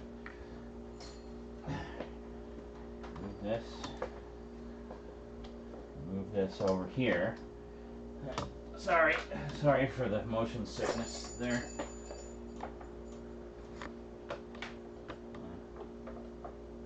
There, okay, we're good. Now, there we go. Oh. So what do I got in here? 1, 2. Oh no, I have 3 packages of 3 pork chops there. So now I've got 4 packages of 3 and 2 packages of 4. So basically, oh, that's a nice view of the floor you got there. Hi, how's it going? Anyway, so now I've got 1, 2, 3, 4, 5, 6. I have 6 packages of pork chops. That's 6 dinners there. Possibly more if, you know, I ration a little bit to conserve. Sorry, excuse me.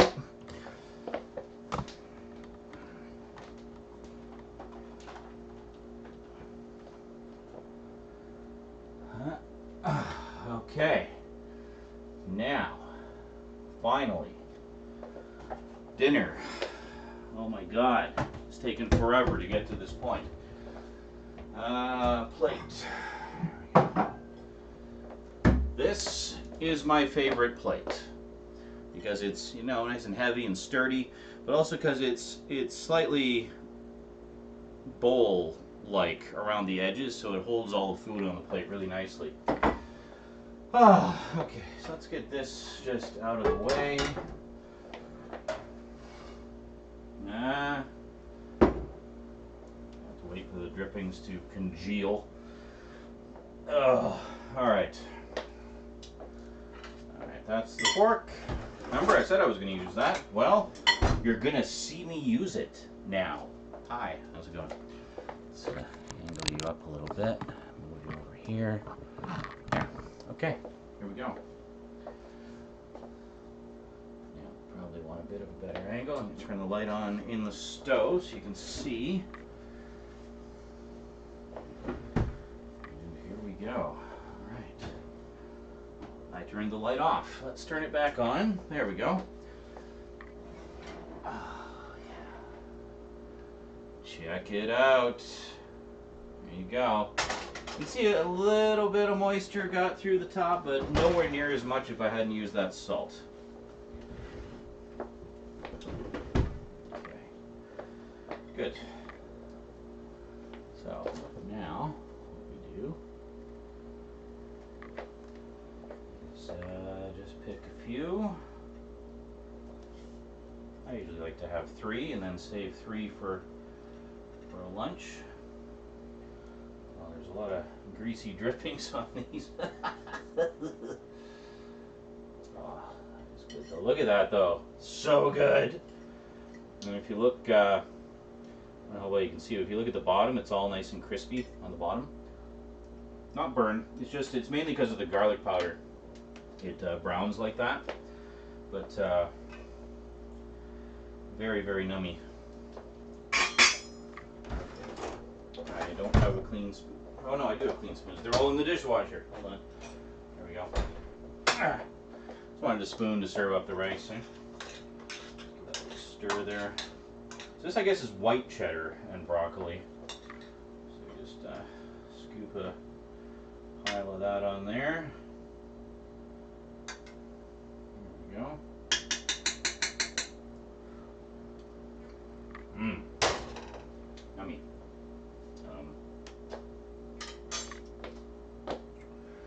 Gluten. Alright. And this, I'm usually lazy. I just put the whole pot in the fridge.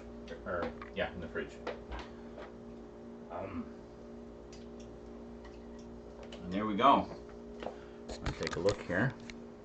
I will angle the camera down, not the food towards the camera. There we go. Din din.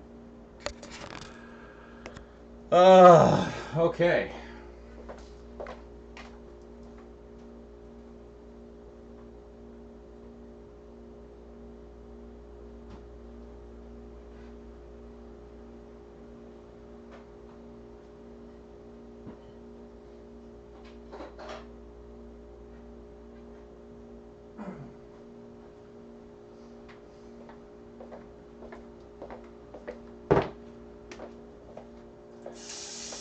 Have some agua.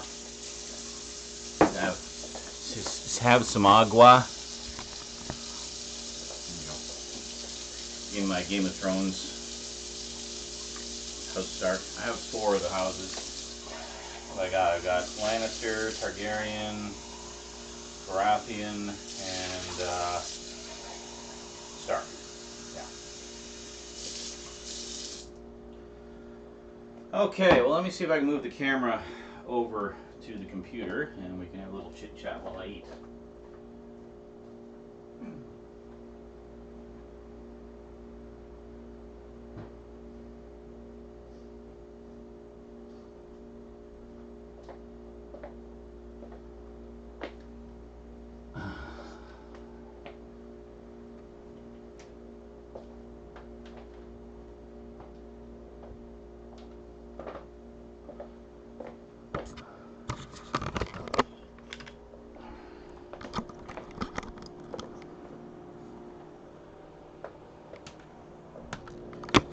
Wee! Sorry, I realize I'm making you fly all over the place like crazy. I hope you enjoyed that. It's a special treat just for you because I love you.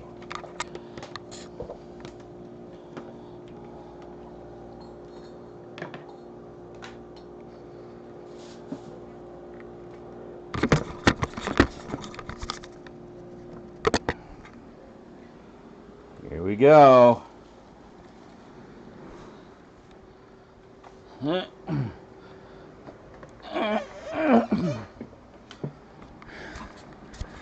Okay.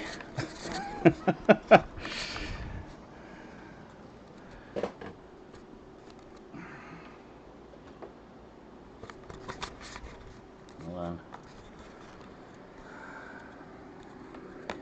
Maybe we'll put this. Ah, crap. I don't know where to put this. Hold on. Actually, maybe I can put it up here. Yeah, that works. There we go. And then we'll have this one. Empty pack. Let's have this as the food cam. There we go.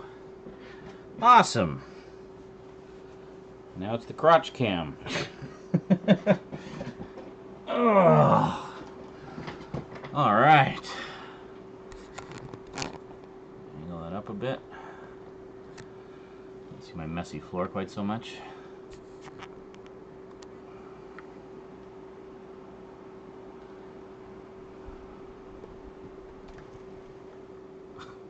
I literally just moved my entire TV to angle the camera better.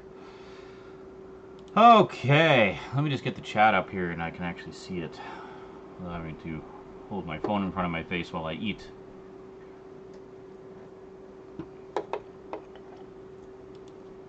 Oh yeah, I need to type. Hold on.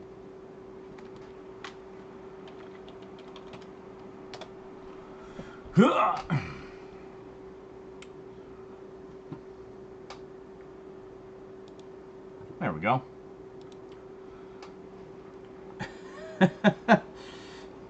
So I just got the chat up and just saw Stoud's question. He says, you managed to cook things without literally killing yourself. Thoughts? Well, I'm glad. There was a couple of minor mishaps, which apparently resulted in some amusing clips, which I'll check out later. But otherwise, it was, you know, thankfully uneventful in that regard. There we go. So this is the section that had the fat on it, right? So you can see most of the fat kind of cooks off, and it's just nice and crispy now.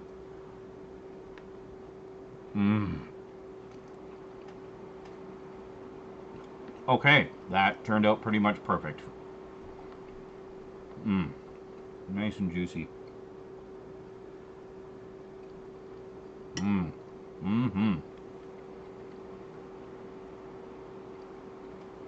Yeah, I find with the light seasoning that's already in the breadcrumbs is quite good. And then adding in the garlic powder really helps. Gives it a little bit of extra zing.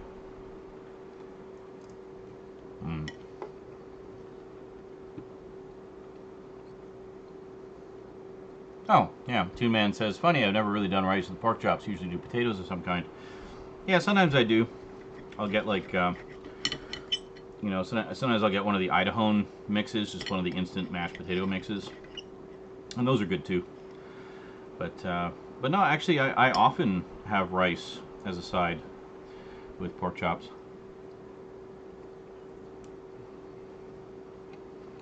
And it's almost always broccoli and cheese of some kind.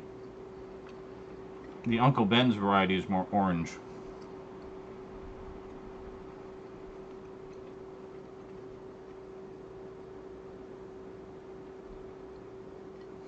And thank you, Morgan Entertainment, says pork chops look good. And Thrash Fingers, that looks delicious. Especially Morgan Entertainment. I appreciate the compliment because he is quite the connoisseur of cooking. And if you guys ever come over to our Discord chat, you'll see he posts... Ow, what is it? Wow, my finger just seized up. Hold on. My finger literally just seized up. Like, I can't... Hold on. Oh. What the fuck happened there?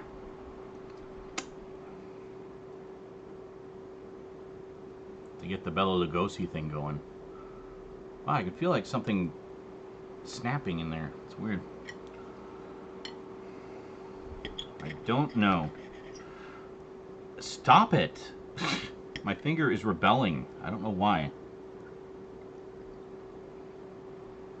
John says it's just because I'm getting old. No, I do. It's weird. Like, when you get older,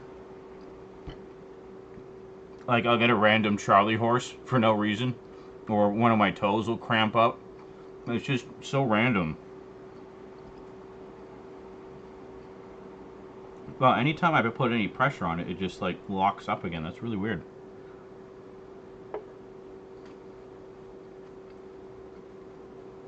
I'm just going to grab a paper towel.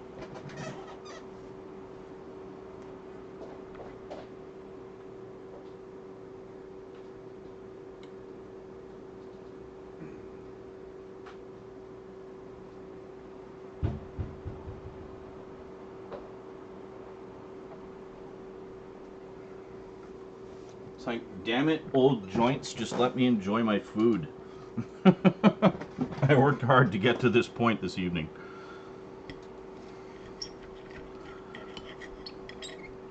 Seems to be loosening up a bit now. Or not. Wow, that is so random. Anyway. Yeah, it's possible. Stout says probably just all the cutting and whatnot that you've been doing. That's probably exactly it. Because to be fair, I did prepare a hell of a lot of food today. Well, the title of today's episode was Mondo Meal Prep. I think I lived up to it. Hope you enjoyed all the old videos, the old like PSA films that I dug up as well. Some of those are pretty funny.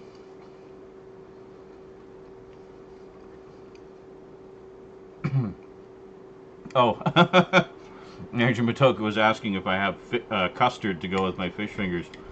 I see what you did there. I do not, alas, but I do enjoy both of those things.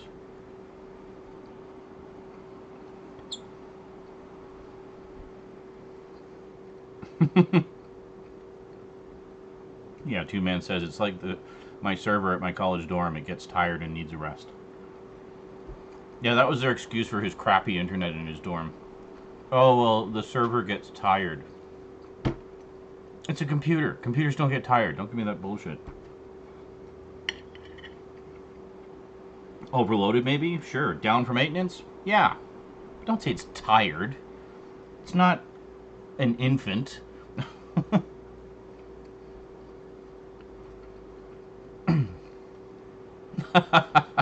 Stout says, Margie taught me a lot of valuable lessons about baking a cake. And what creaming butter actually means.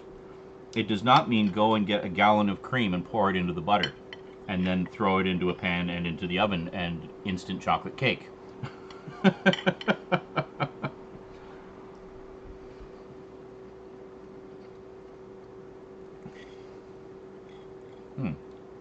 T-Man says the server literally went down at the same time every night.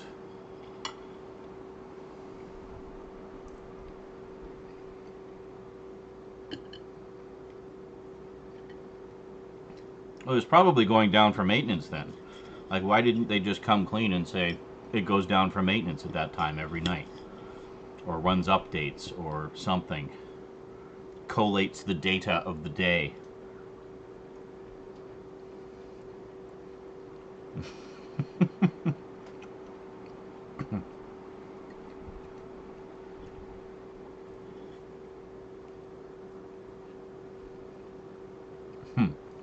Yeah, Stout says, creaming butter doesn't mean covering the butter in cream? What?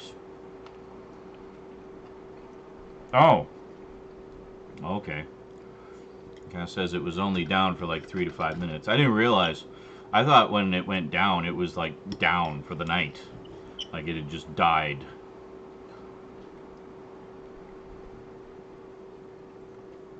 Quick reset. Yeah, that's a possibility. The daily reboot.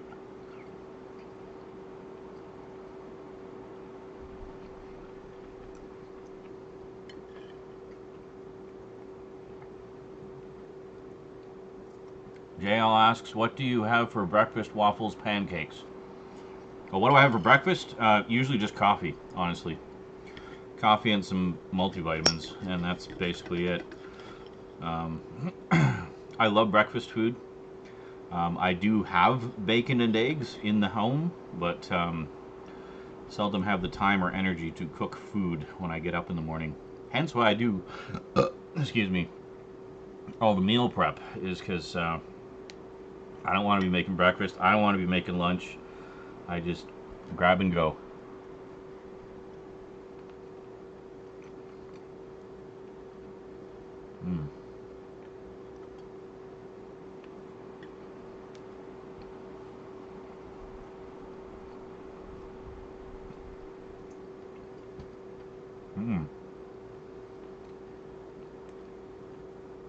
Major Motoko says 3 to 5 minutes for a server. That is almost unheard of. The servers I deal with takes 30 minutes to reboot. Two Man says, yeah, I think it was just a crap connection. Very likely.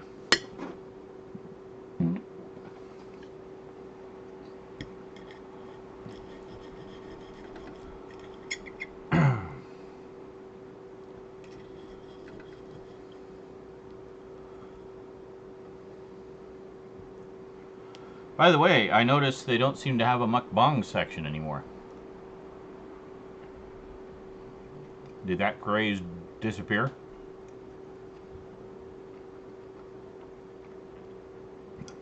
Actually, I think it might all fall under the IRL heading now. Because below that they have groups that you can post your stuff to or be a part of. So I found one that was for cooking, so I just attached it to this.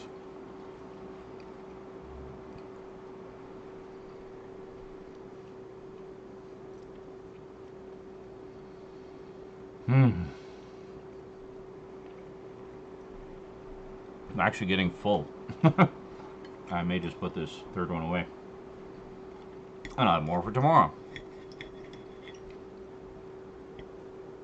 We're kind of snacking all day anyway. Alright, take care, Major Motoko. Thanks for coming out.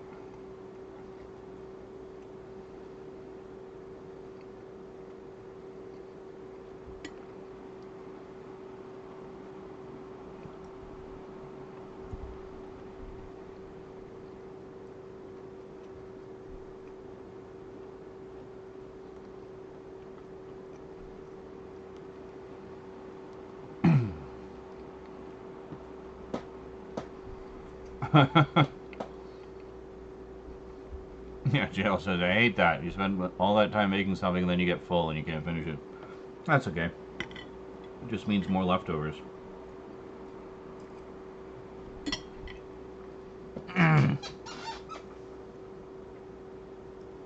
Very good. Very good stuff. Well, ladies and gentlemen,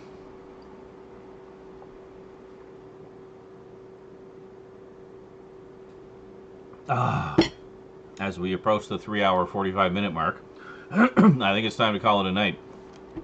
So thank you very much for joining me for this, I guess, inaugural edition of the official Cooking with Zaranyzerak stream. Hope you all had a good time. Future streams, I probably won't be cooking quite such a huge volume of food, so I don't expect it to be the length of Ben-Hur. But this one was kind of special. I wanted to do a lot of meal prep. I know you guys enjoyed it last time I did it on Saturday Night Insanity. And then coupled with that, doing the dinner. So, alrighty. Have yourselves a great night. Thanks for coming out. And we'll see you next time, in whatever form that may take. Sayonara.